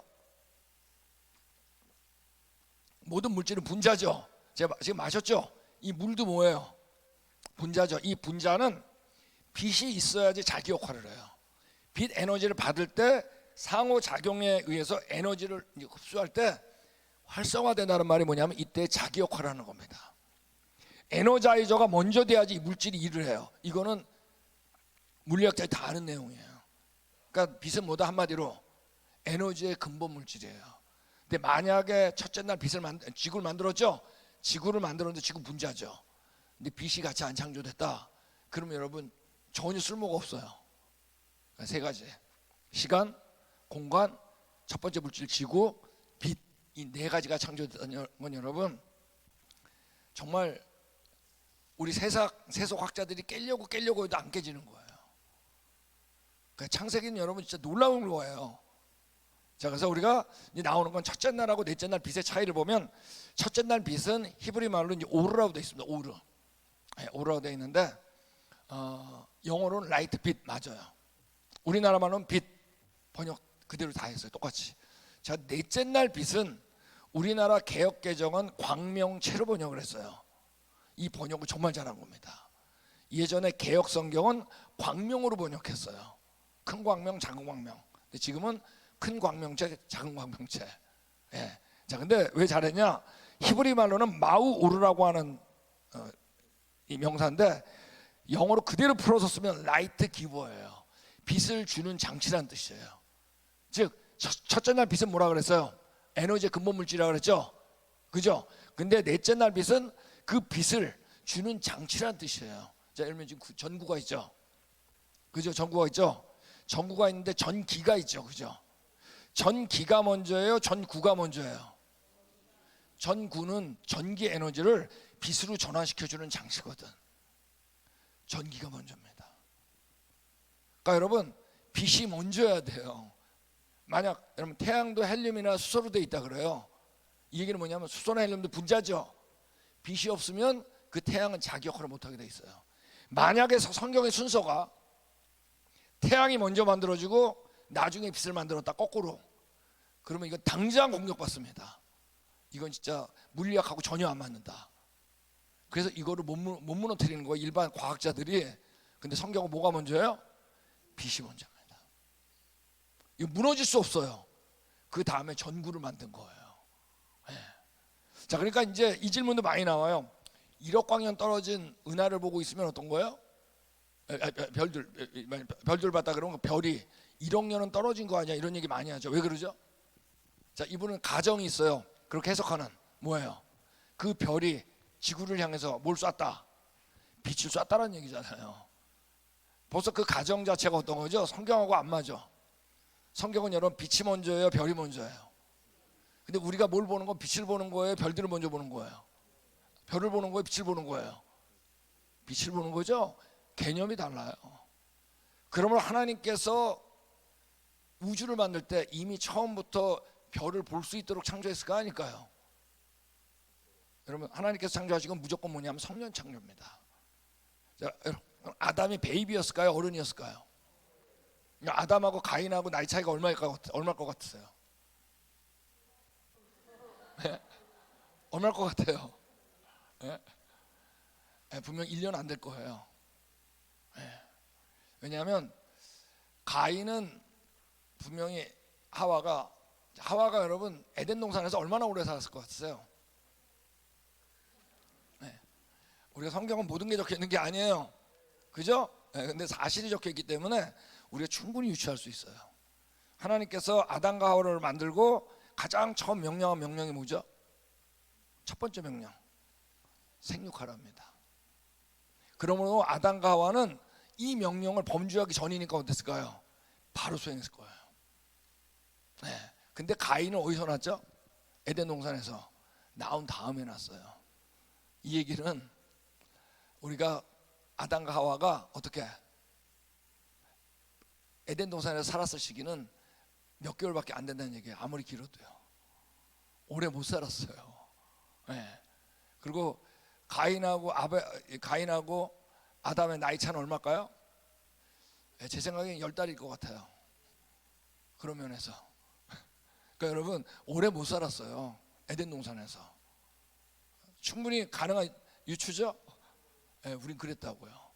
네, 근데 아담을 만들었을 때 베이비였을까요? 어른이었을까요?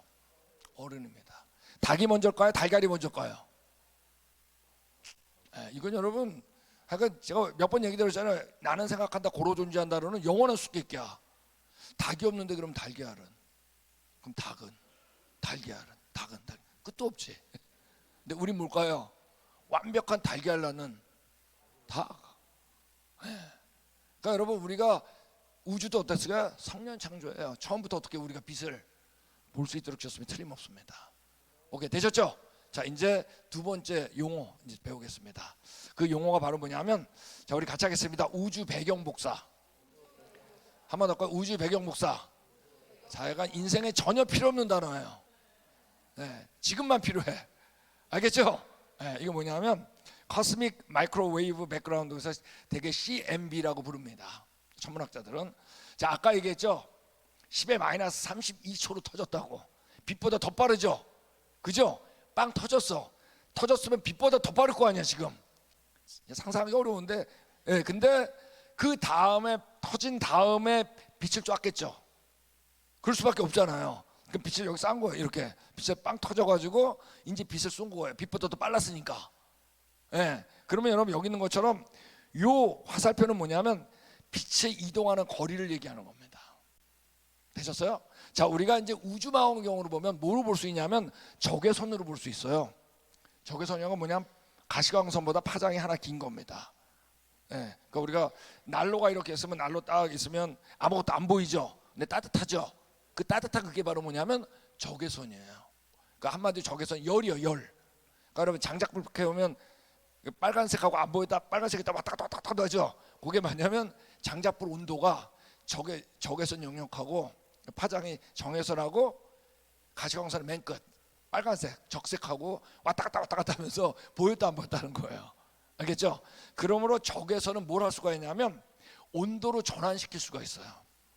그러니까 우주를 볼 때 우리가 온도로 본다는 얘기예요. 더 뜨겁구나 덜 뜨겁구나. 네. 자, 그래서 해보니까 우주 공간의 온도가 얼마냐면 2도에서 3도 절대 온도라는 거예요. 자, 절대 온도라는 건 마이너스 273도가 절대 온도입니다. 즉 우주 공간은 마이너스 270도 정도가 되는 거예요. 균일하게. 그러면 엄청 춥겠네. 춥죠. 근데 여러분 우리는 다 섭씨에 익숙해져 있죠. 물. 근데 물리학자들은 다 어디? 절대 온도가 있으면, 즉 섭씨 마이너스 273도보다 높으면 열이 있는 거예요. 일반인들 이해가 잘 안 되는데 차가운데 왜 열이에요? 그게 열이에요. 아시겠어요? 온도는 절대 온도보다 높으면 무조건 뭐다? 온도가 있는 열. 해보니까 2도에서 3도의 균일한 온도라는 걸 알게 됐어요. 이건 여러분 굉장히 심각한 문제점이에요. 빅뱅으로. 왜? 만약에 여러분 수조 있죠, 수조에다 차가운 물을 넣었어요. 채웠어요. 아시겠죠? 그 다음에 뜨거운 구슬을 거기 안 딱 넣었어요. 자, 그러면 처음엔 구슬이 뜨겁고 물은 어떨까요? 차갑겠죠. 근데 시간이 지나면 어떻게 돼요? 열 에너지를 왔다 갔다 왔다 갔다 교환하다 보면 어떻게 온도가 결국에 똑같아지죠. 그죠? 이걸 우리가 뭐라 하면 열평형이라고 그래요. 온도가 똑같아지는 걸. 근데 우주 공간을 보니까 열평형이에요. 이거는 정말 골치 아파. 왜 그럴까요? 여러분, 은하하고 은하의 거리가 얼마나 먼지 몰라요. 그러면 여러분 빵 터진 다음에 열을 서로 교환해야 되잖아요. 그죠? 교환을 여러분 아무리 오래 해도 우주 공간의 온도가 균일해질 수는 없어요. 우주가 어떠니까? 무지 넓으니까 불가능하네. 근데 우주 공간이 뭐예요? 열평형이에요. 이 고민이에요. 이걸 우리가 뭐라 그러냐면 어려운 말로 수평선 문제라 그럽니다. 수평선, 왜 수평선이냐 그냥 너무 따지지 마시고 하여간 수평선 온도가 완전 일자죠? 온도가 일자란 얘기예요. 평형. 이건 여러분 우리한테는 어때요? 우리한테는 너무 당연하지. 별이 먼저예요? 빛이 먼저예요? 이미 빛을 먼저 다 창조했으니까 우주 공간에 우주 온도가 처음부터 어떻다? 평형 상태죠 뭐.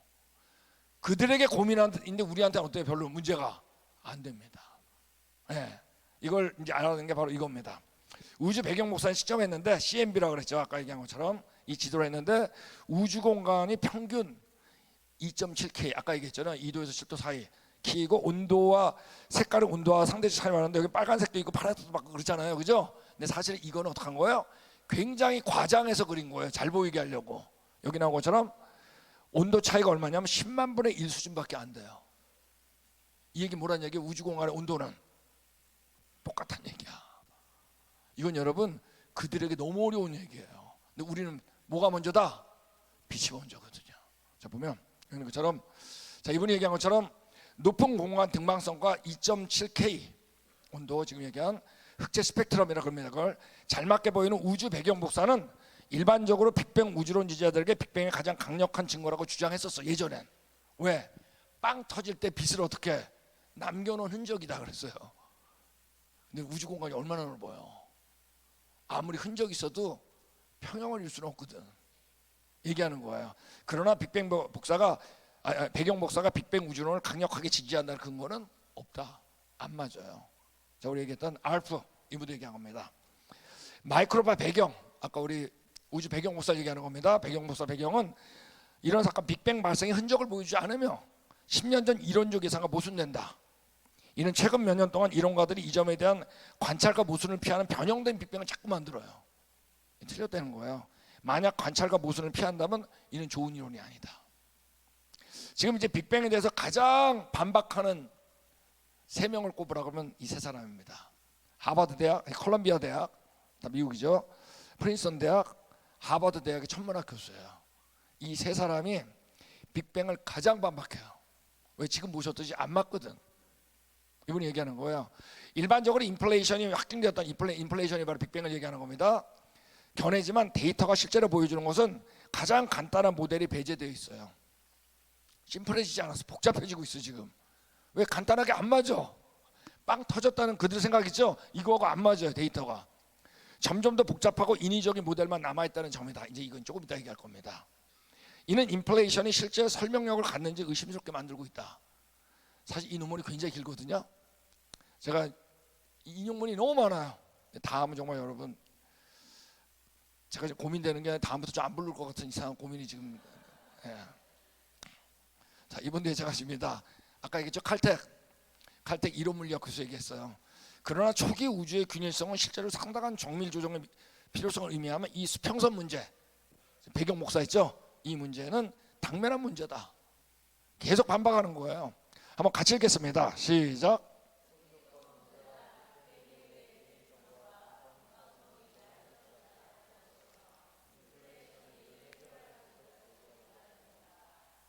지금 우리가 균일하고 등방성 너무 균일하잖아요. 안 맞는다는 거예요.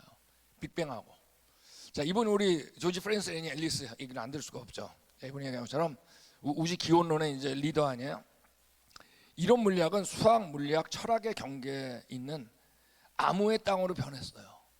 이게 도대체가 수학 얘기인지 안에 들어가 보면 이게 물리학 얘기인지 아니면 철학 얘기인지 이거는 어디에도 해당 안 되는 희한한 영역이 됐다는 거예요. 어느 분야에서도 진정으로 속하지 않게 될 위험이 있다. 실제로 그래요.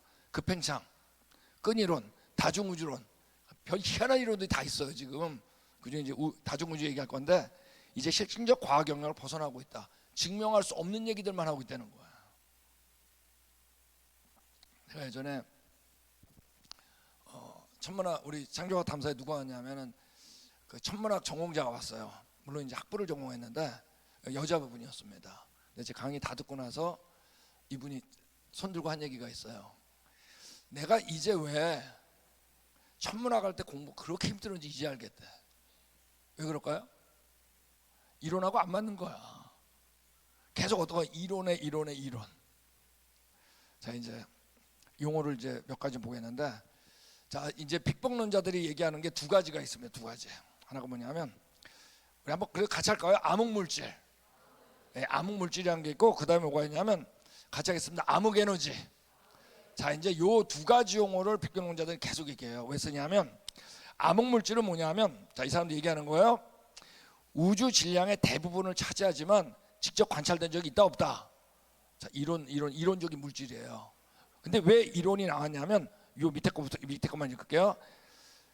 우주가 폭발은 팽창이죠. 팽창을 내면 우주가 큰 거는 설명이 되잖아요. 다 흩어지는 거. 근데 뭐가 설명이 안 될까요? 팽창이 일어나면은 은하들은 어때야 돼요? 모여야 되죠. 맞습니까? 모일 수는 없잖아요. 팽창해야 되니까. 모이는 걸 설명하려면 뭐냐면, 어떤 물질이 있는데 그게 바로 뭐냐면 중력적으로 응집하는 뭐가 있는 것 같다. 있어야 돼. 오케이. 그러니까 별을 설명해야죠. 별이나 은하. 자, 근데 그러려면 팽창이 안 되겠죠. 또 모이려면. 그래서 우리가 그때 나온 게 뭐냐면 암흑 에너지예요. 이건 뭐냐, 우주가 어떻게 팽창을 가속시키는 어떤 정체불명의 힘인데, 그게 있어야 팽창이 되니까. 근데 팽창을 설명하면 뭐예요? 별들이 모이는 거 설명 못하죠. 그래서 암흑물질이라는 걸 만든 거예요. 근데 암흑물질을 얘기하다 보니까 팽창이 안 되죠. 그래서 만든 게 바로 뭐예요? 암흑에너지예요. 근데 두 가지 관찰자 중에 한 번도 없어.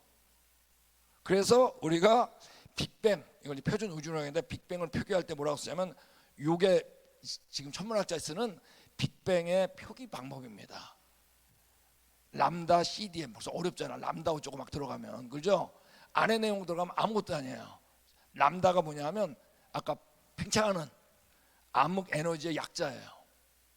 CDM은 뭐냐면 여기 다크메터, 암흑물질의 약자예요. 그러니까 뭐죠? 암흑물질 플러스 암흑 에너지 두 개를 합한 걸 뭐라 그러는 거예요? 우리가 소위 말하는 빅뱅이라는 거예요. 근데 암흑 에너지는 발견한 적이 있어요? 없어요? 암흑물질 발견한 적이 있어요? 없어요? 한쪽을 맞추려면 한쪽이 안 맞아요. 한쪽을 맞추면 한쪽이 안 맞아. 그럼 우리가 빅뱅을 지금 비판 안 받을 수가 있을까요? 없을까요? 당연히 받게 되는 겁니다. 우리가 믿는 게 그거예요. 본인들도 모른다는 얘기예요, 이 용어는. 자, 다시 이제 어려운 얘기 다 끝났습니다. 이제 릴렉스. 이제 끝났어요. 어려운 거 아시겠죠? 자, 이제까지 들었다고 몰라도 돼요. 여러분, 천문학자들이 1년 동안 천체망원경을 얼마나 볼 것 같으세요? 대부분의 사람들은 밤새면서 별을 볼 줄 알아요. 여러분, 실제로 천문학자들이 한 해에 별을 보는 시간은 극히 짧아요. 여기 나온 것처럼 대중들은 천문학자들이 망원경을 통해 밤을 지새운다고 상상하지만 현실은 전혀 다르다. 대부분 시간은 연구와 분석, 제안서 작성 및 기타 과학 활동에 할애해요. 관측 천문학자들이 망원경에서 시간을 보내긴 하지만 실제 시간은 전체 업무의 극히 일부예요. 평균 2주 봅니다. 2주 봐도 낮에는 볼까 안 볼까요? 못 보지. 밤에만 2주. 더군다나 여러분, 별이 많아요, 적어요? 어마어마 많은데 본인이 원하는 별을 봐야 될 거 아니야. 만만할까요? 여기 이 사람 얘기한 것처럼 현대 천문학자들은 망원경에서 비교적 적은 시간을 보내며 보통 1년에 몇 주 정도입니다. 평균 한 2주 정도 됩니다. 보낸다. 관찰된 현상을 분석하고 관찰한 것의 원인을 예측하는데 천문학자의 대부분의 시간을 소요한다. 여러분, 천문학자들이 별을 왜 못 볼까요? 천체망원경을. 여기 나와요.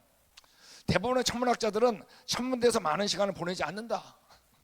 내 경우 박사학위 논문을 위해 별을 관측하는데 2년 동안 5주를 보냈대요. 네, 2년 동안 연평균 5주.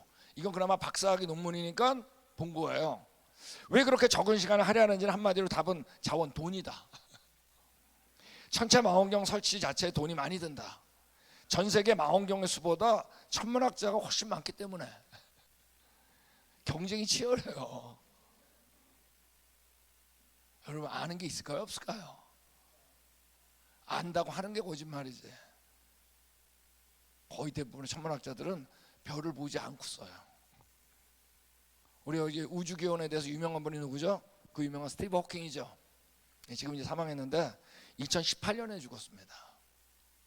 이분이 한마디만 얘기하면 일간신문에 다 나섰습니다. 여러분 이분이 천체망원경을 본 적이 있을까요? 없을까요? 천체망원경 본 적 한 번도 없어요. 안 보고 얘기하는 거예요.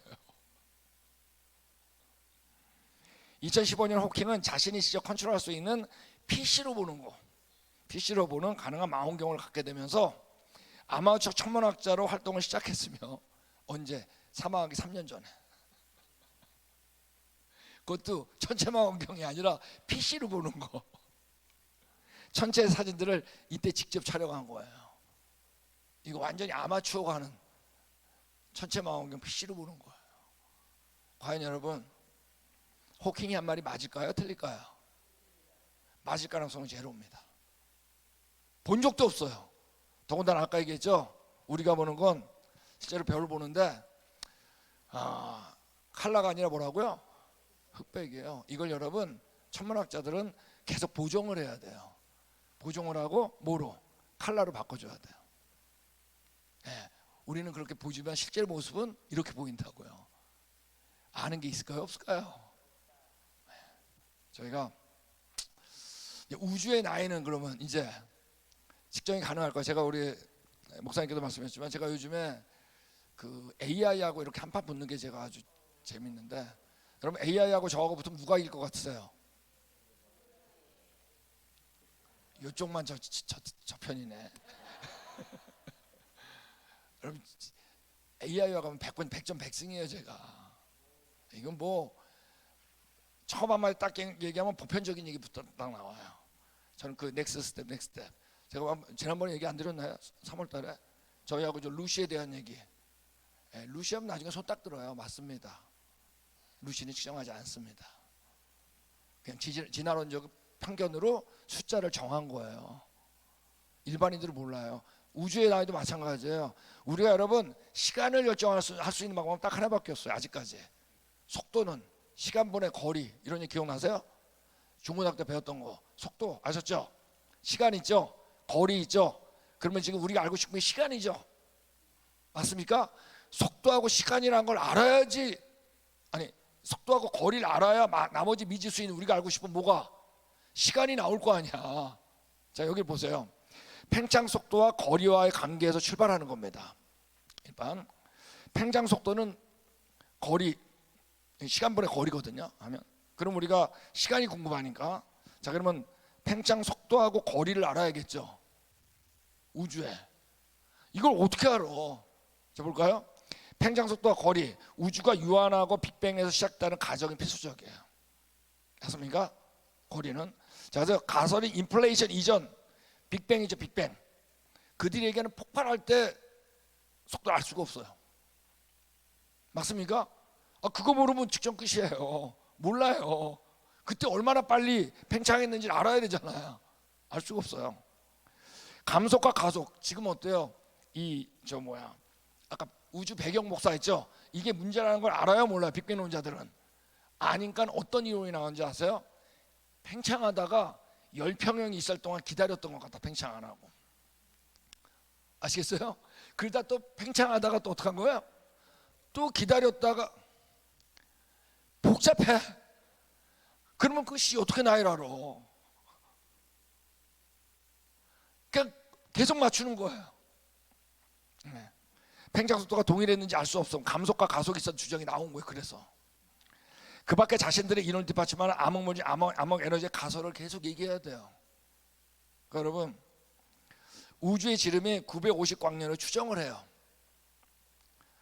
우주의 나이 관계, 이거 뭐 더 안 해도 될 것 같아요. 여기는 맨 마지막, 결국 우주기원 가설이 틀리면 우주의 크기도 알 수 없고 결국 나이도 알 수 없어요. 여기서 하나 질문을 던질게요. 여러분, 우주는 유한할까요? 무한할까요? 이거 중요한 얘기예요. 우주는 무한할까요? 유한할까요? 강사 또 얼굴 보고 또 똑같아. 네. 분명히 우주는 우리가 도달할 수 있는 거리가 아니에요. 그럼에도 불구하고 유한해요. 자, 이건 과학적인 질문이 아니에요. 성경에서 무한하신 분은 누구밖에 없죠? 창조주 하나님 예수 그리스도밖에 없어요. 나머지 모든 건 유한해요. 아셨어요? 아무리 커도 어때요? 유한해요. 무한한 건 없습니다, 이 세상에. 하나님 빼고는. 네. 제가 여기서 이제 일단 질문을 던진 겁니다. 여러분, 하나님께서 물로 포도주를 만들었죠. 예수님이 첫 번째 이적. 네. 이때 과거는 누굴 만나야 된다고요? 예단교회 착착 나오잖아.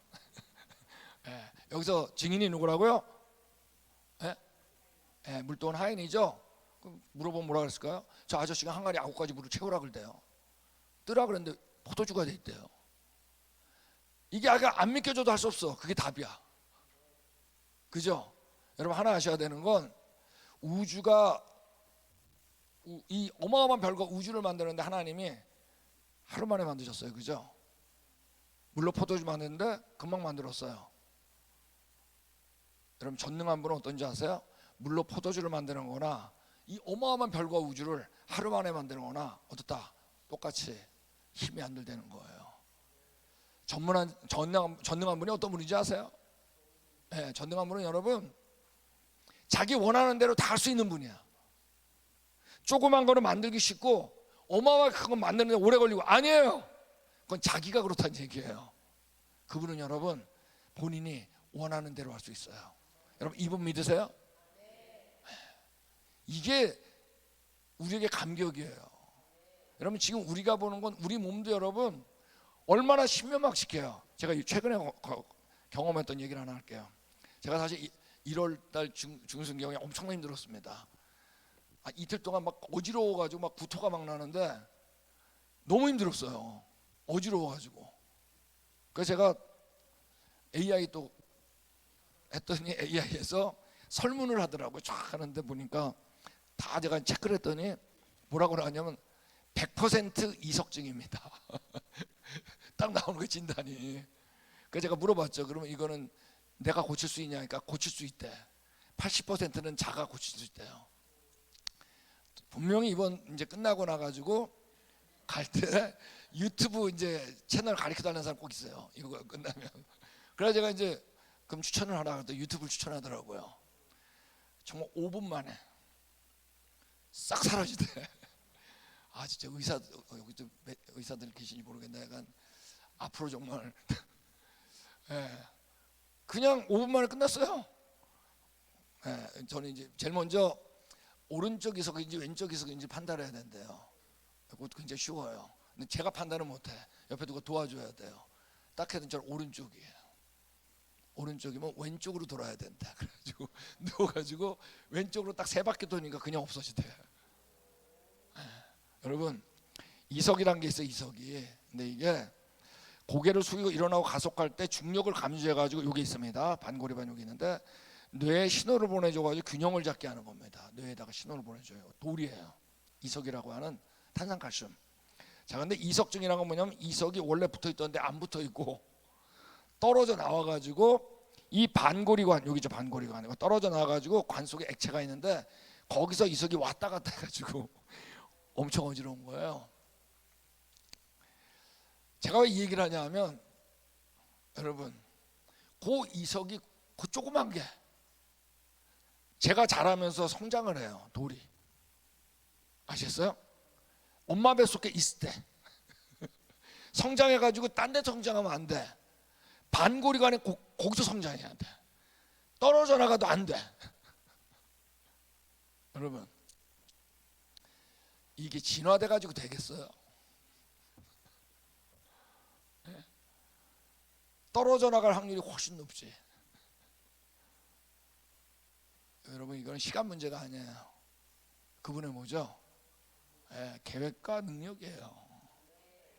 진화론 여러분, 조금만 내려가도 우리가 받아들일 수 있는 게 하나도 없어요. 이 시대는 진화론 시대예요. 제가 우리 1월 중순에 제가 경험한 거여 가지고 제가 이석증에 예를 든 겁니다. 자, 이제 제가 몇 가지 용어를 이제 얘기하겠는데, 자, 이제 뭐 이제 천문학에 대한 기사를 읽을 때 많이 나오는 얘기인데, 블랙홀이라는 게 있습니다. 그죠?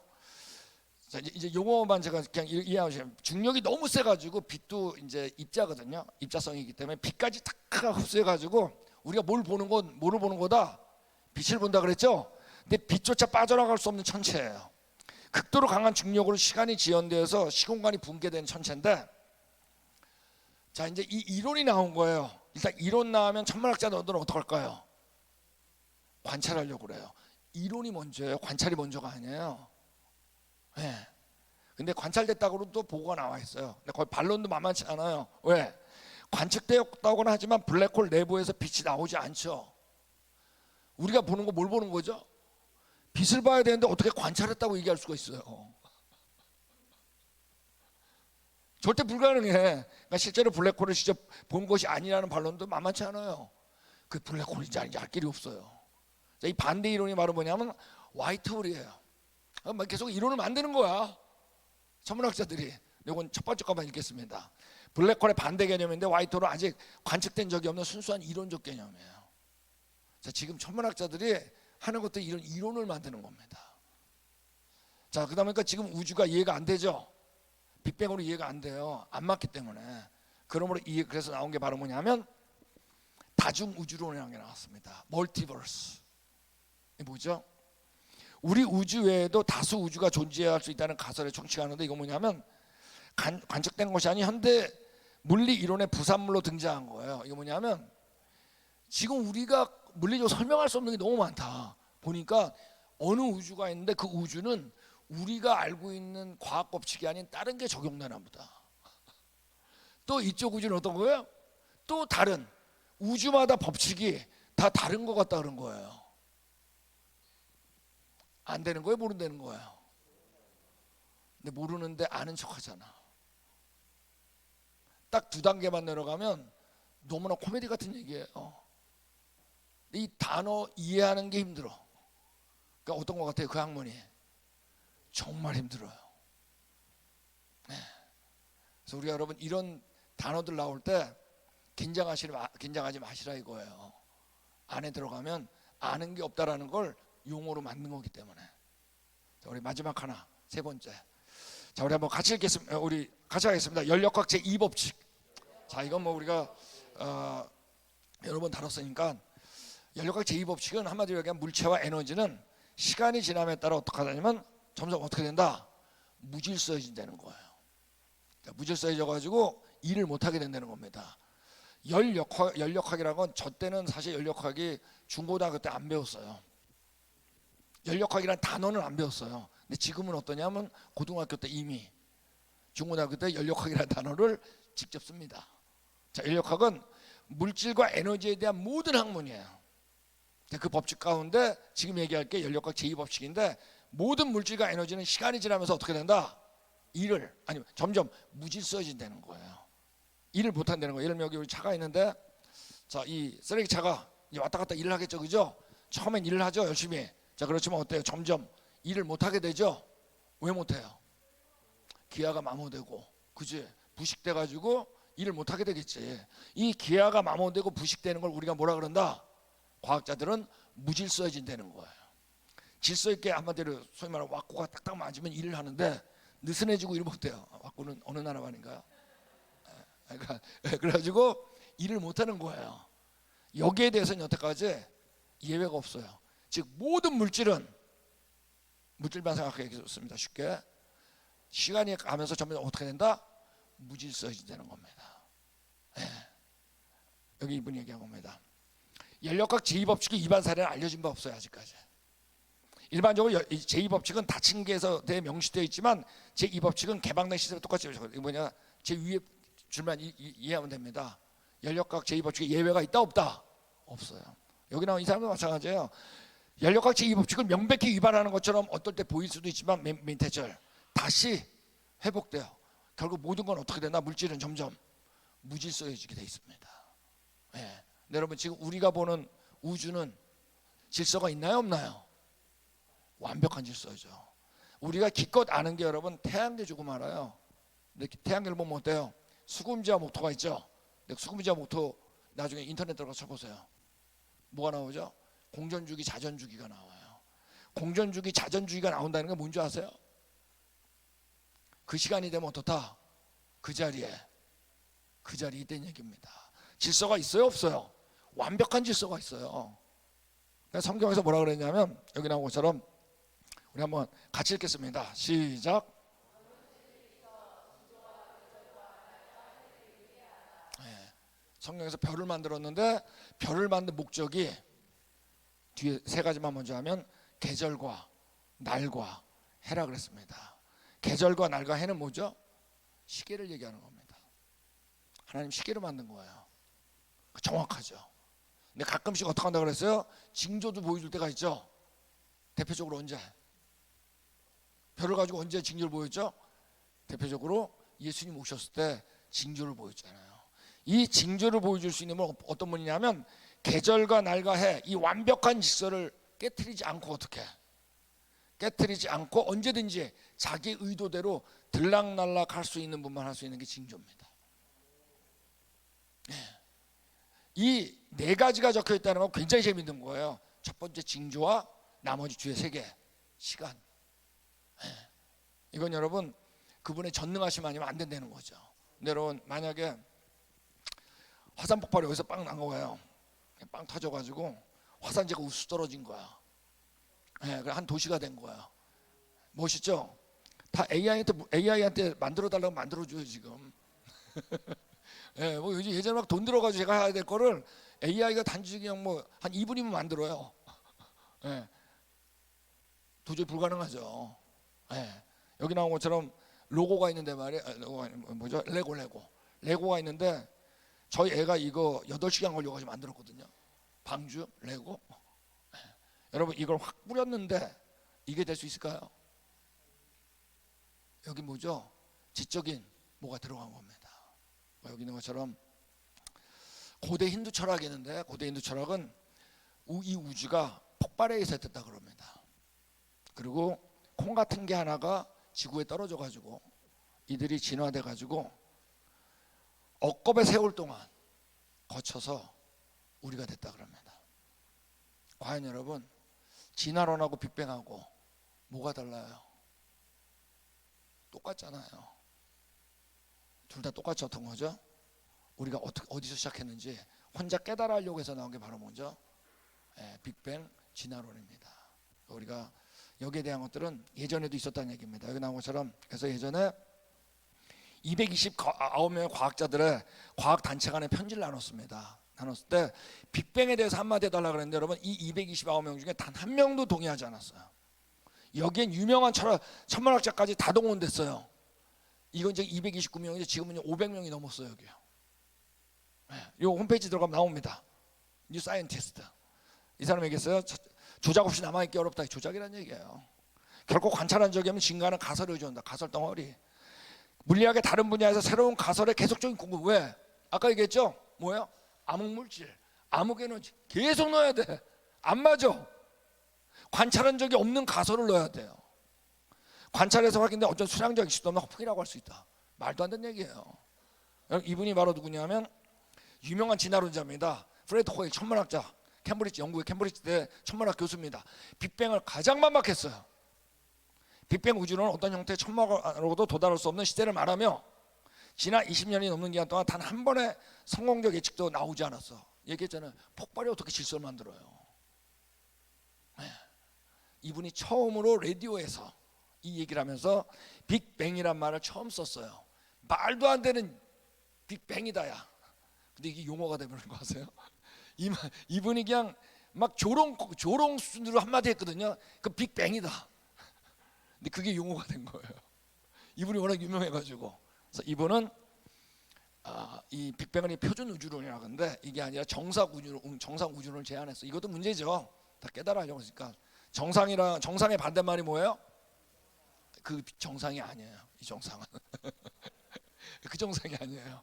하여간 천천히 팽창을 하면서 폭발이 아니라 새로운 분자들이 막 만들어졌다는 얘기예요. 그러니까 이거 거짓말이지.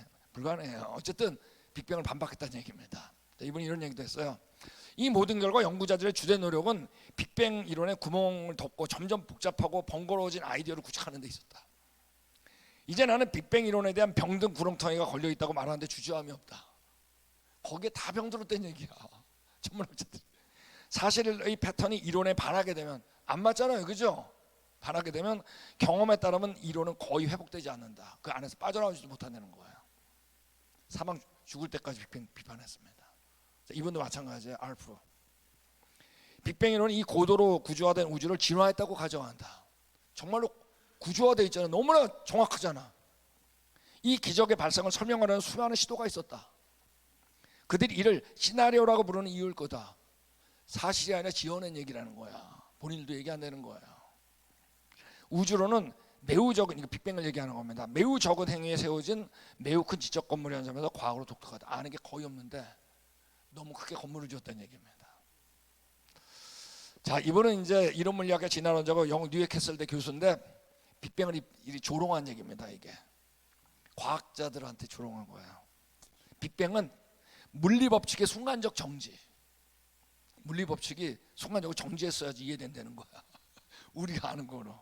즉 무에서부터 유가 나오게 했던 성광 같은 뭐라고요? 무법칙. 지금의 법칙을 설명할 수 없다는 거예요. 의미한다. 이것은 일종의 진정한 기적을 의미한다. 여러분 적어도 물리학자면 뭘 가지고 얘기해야 돼요? 법칙으로 얘기해야 되지. 근데 지금의 법칙과 안 맞는 얘기를 해야 되잖아요. 네. 그래서 우리가 과연 여러분 누가 더 큰 믿음을 가졌을까요? 그럼에도 불구하고 지금 우리 잘 아는 유실론적 진화론 아시죠?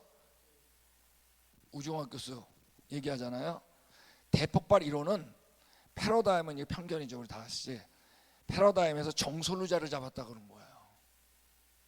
이건 여러분 만약 누구 천문학자가 이 글을 읽었다, 이 문장을, 이분 천문학자 맞아 그럴 거예요.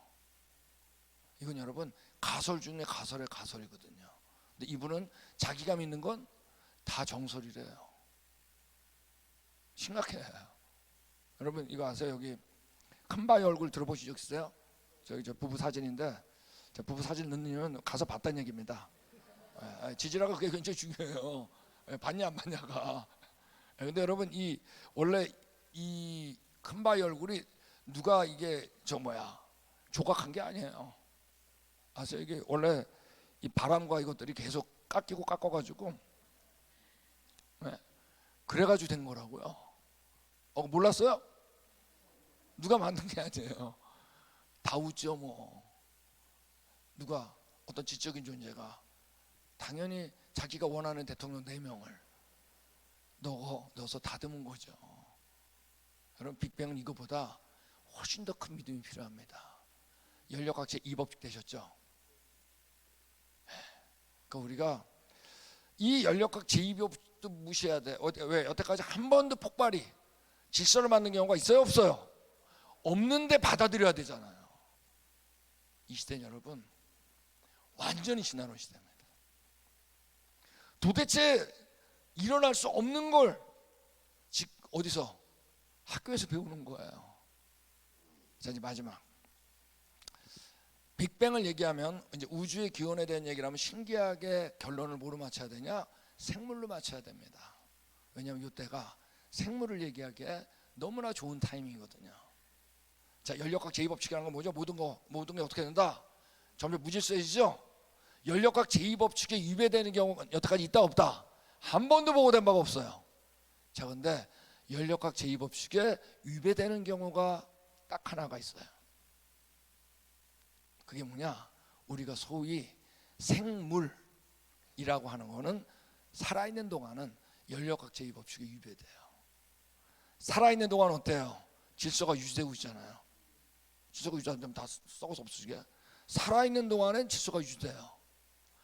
동물, 사람, 동물, 식물은 살아있는 동안 질서가 유지돼요. 맞습니까? 네. 그러므로 이게 무슨 얘기냐면, 그러므로 생물은 자연이 발생해가지고 만들어질 수가 없어요. 왜? 우리가 알고 있는 모든 자연은, 무생물은 무질서가 되기 때문에. 즉 뭔가 질서가 있는 존재가 질서를 우리한테 주입해야만 설명이 되는 거예요. 이 질서가 뭐냐? 우리도 몰라요.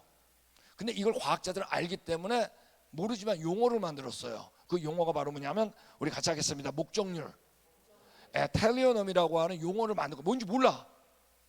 자, 그럼 이제 정리를 하는 겁니다. 무생물은 물질이죠. 연력학 제2법칙이 위배되는 게 없죠. 다 무질서해지죠. 그런데 식물은 살아있는 동안 어때요? 꽃이 피고 다 하잖아. 맞습니까? 질서가 유지되죠. 뭔지 몰라. 그래서 모르는데 이름을 정한 거예요. 그걸 목적률이라고 지은 거예요. 오케이, 되셨어요? 그래서 우리가 식물은 물질 플러스 목적률이 있는 겁니다. 되셨어요? 자, 근데 성경에서 생물이라고 할 때는 식물은 생물에서 제외가 돼요. 우리 식물은 몇째 날 만들었어요? 몇째 날? 아, 진짜 다시 와야겠네. 안 올려다가 지금 다시 내가 지금 내년에 안 올까 했는데 지금 다시 와야겠네. 아, 셋째 날. 셋째 날 만들었죠? 셋째 날 만들었는데 그땐 생물이란 말이 안 나와요. 생물은 다섯째 날 처음 나와요. Living creature. 물과 하늘에 생물을 있게 한다 그랬어요. 근데 여러분, 성경에서 식물은 그래 죽는 것도 없어요. 성경엔 식물이 죽는다라고 안 써 있어요. 시든다라고 되어 있어요. 이것도 여러분 어마어마한 거예요. 이 일관성이 여러분 끝까지 유지돼. 식물은 원래부터 먹게 만들었기 때문에 죽음이 없어요. 하나님 볼 때.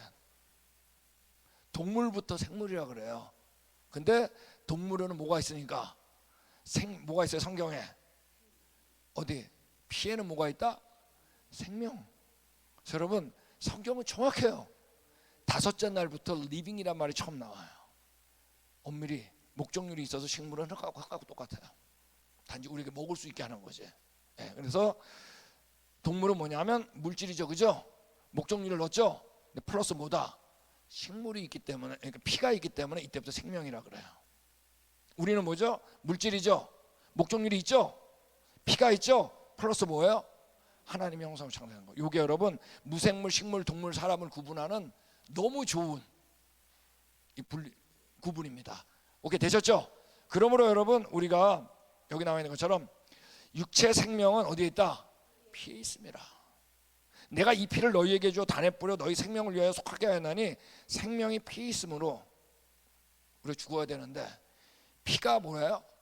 죄를 속하는 거예요. 그러므로 예수님 오시기 전에 구약시대 때는 어때요? 동물의 피를 사용할 수 있었다 없었다? 네. 그 이제 나중에 예수님 얘기를 하려는 거죠. 그죠? 그러니까 여기 있는 것처럼 무릇 산 동물은 너희의 식물이 될지라, 이거 먹는 걸 얘기하는 겁니다. 식물이 될지라 채소같이 내가 이것을 다 너희에게 주노라. 네. 그러나 고기를 그 생명되는 피째 먹지 말라. 계속 뭐라고 했어요? 피에는 뭐가 있다는 얘기예요? 생명이 있다는 얘기예요. 이 기준을 정해요. 여기 나온 것처럼 율법을 쫓아 거의 모든 물건이 뭐라고 그랬어요? 피로써 정결케 되는 거예요. 그래서요. 피 흘림이 없은지 어떻다? 사함이 없어요. 그 피 흘림이 바로 뭐냐면 생명을 대가를 지불하신 겁니다. 네. 근데 여러분, 우리가 동물의 피는 뭐예요? 유한해요? 무한해요? 유한해요. 여기 있는 것처럼 염소와 송아지의 피가 아니에요. 예수님의 피는 아니하고 오직 뭐라고요? 자기의 피. 근데 그 피는 어떤 피죠? 누가 흘린 피예요? 하나님이 흘린 피예요. 하나님이 흘린 피. 그러므로 이 피는 어떤 피다? 영원한 피입니다. 여기 있는 것처럼 자기의 피로 뭐라고요? 영원한 속죄를 이룬 겁니다. 내가 과거에 했던 잘못과 지금 하고 있는 잘못과 앞으로 할 죄까지 어떻게 다 속하는, 이루사 뭐라고요? 딱 한 번만 들어가시면 됐어요. 왜? 이분은 어떤 분이니까? 영원한 분이니까. 성소에 들어가셨느니라. 그러므로 뭐라 하냐면 성경에서 예수님의 피를 너희가 알거니와 너희 조상의 유전한 망령된 행실에서 구속된 것은 오직 흠없고 점없는 어린 양과 같은 그리스도의 보배로운 피. 그래서 우리가 예수님의 피를 뭐라 그러죠? 오늘도 찬양할 때 나왔잖아요. 보혈, precious blood. 그 보혈이란 겁니다. 이 피는 여러분 진짜 하나님 흘린 피거든. 우리가 여러분 이분으로 속하게 되는 겁니다. 저기 나온 것처럼 오직 그리스도는 죄를 위하여 뭐라고요? 그 제사는 한 번 죽었지만 뭐라고요? 영원한 제사라 그런 겁니다. 여러분 이분이 여러분 안에 있어요? 영원한 제사를 드리는 걸 믿어야 영원한 분이 내 안에 오는 겁니다. 생명 대신 한 영원한 제사를 드시고 하나님 편에 앉으사 저가 한 제물로 거룩하게 된 자들은 뭐라고요? 영원히. 이분이 받을 때 우리가 죄가 사하고 의롭다 칭함을 받고 우리가 하나님의 자녀가 된 겁니다. 그러면 그분의 유업도 받는 겁니다. 여기에 걸려 있는 거예요. 같이 읽겠습니다. 시작. 이때 뭐라 했어요? 생명이라 그런 겁니다. 제가 왜 우주에 기원하다가 갑자기 생명 얘기를 하는지 아시겠죠? 왜? 물질하고 전혀 안 맞는 하나가 있거든요. 그게 바로 뭐예요? 생명이거든. 이건 여러분 우주를 초월한 생명 되시는 분이 우리에게 주입하지 않으면 도저히 설명할 수 있다 없다? 설명이 안 되거든요. 그래서 우리가 우주를 얘기할 때 무슨 얘기? 생명 얘기를 하기 최고의 적절한 바로 예수님. 적절한 순간이 바로 이때입니다. 되셨어요? 기도하겠습니다.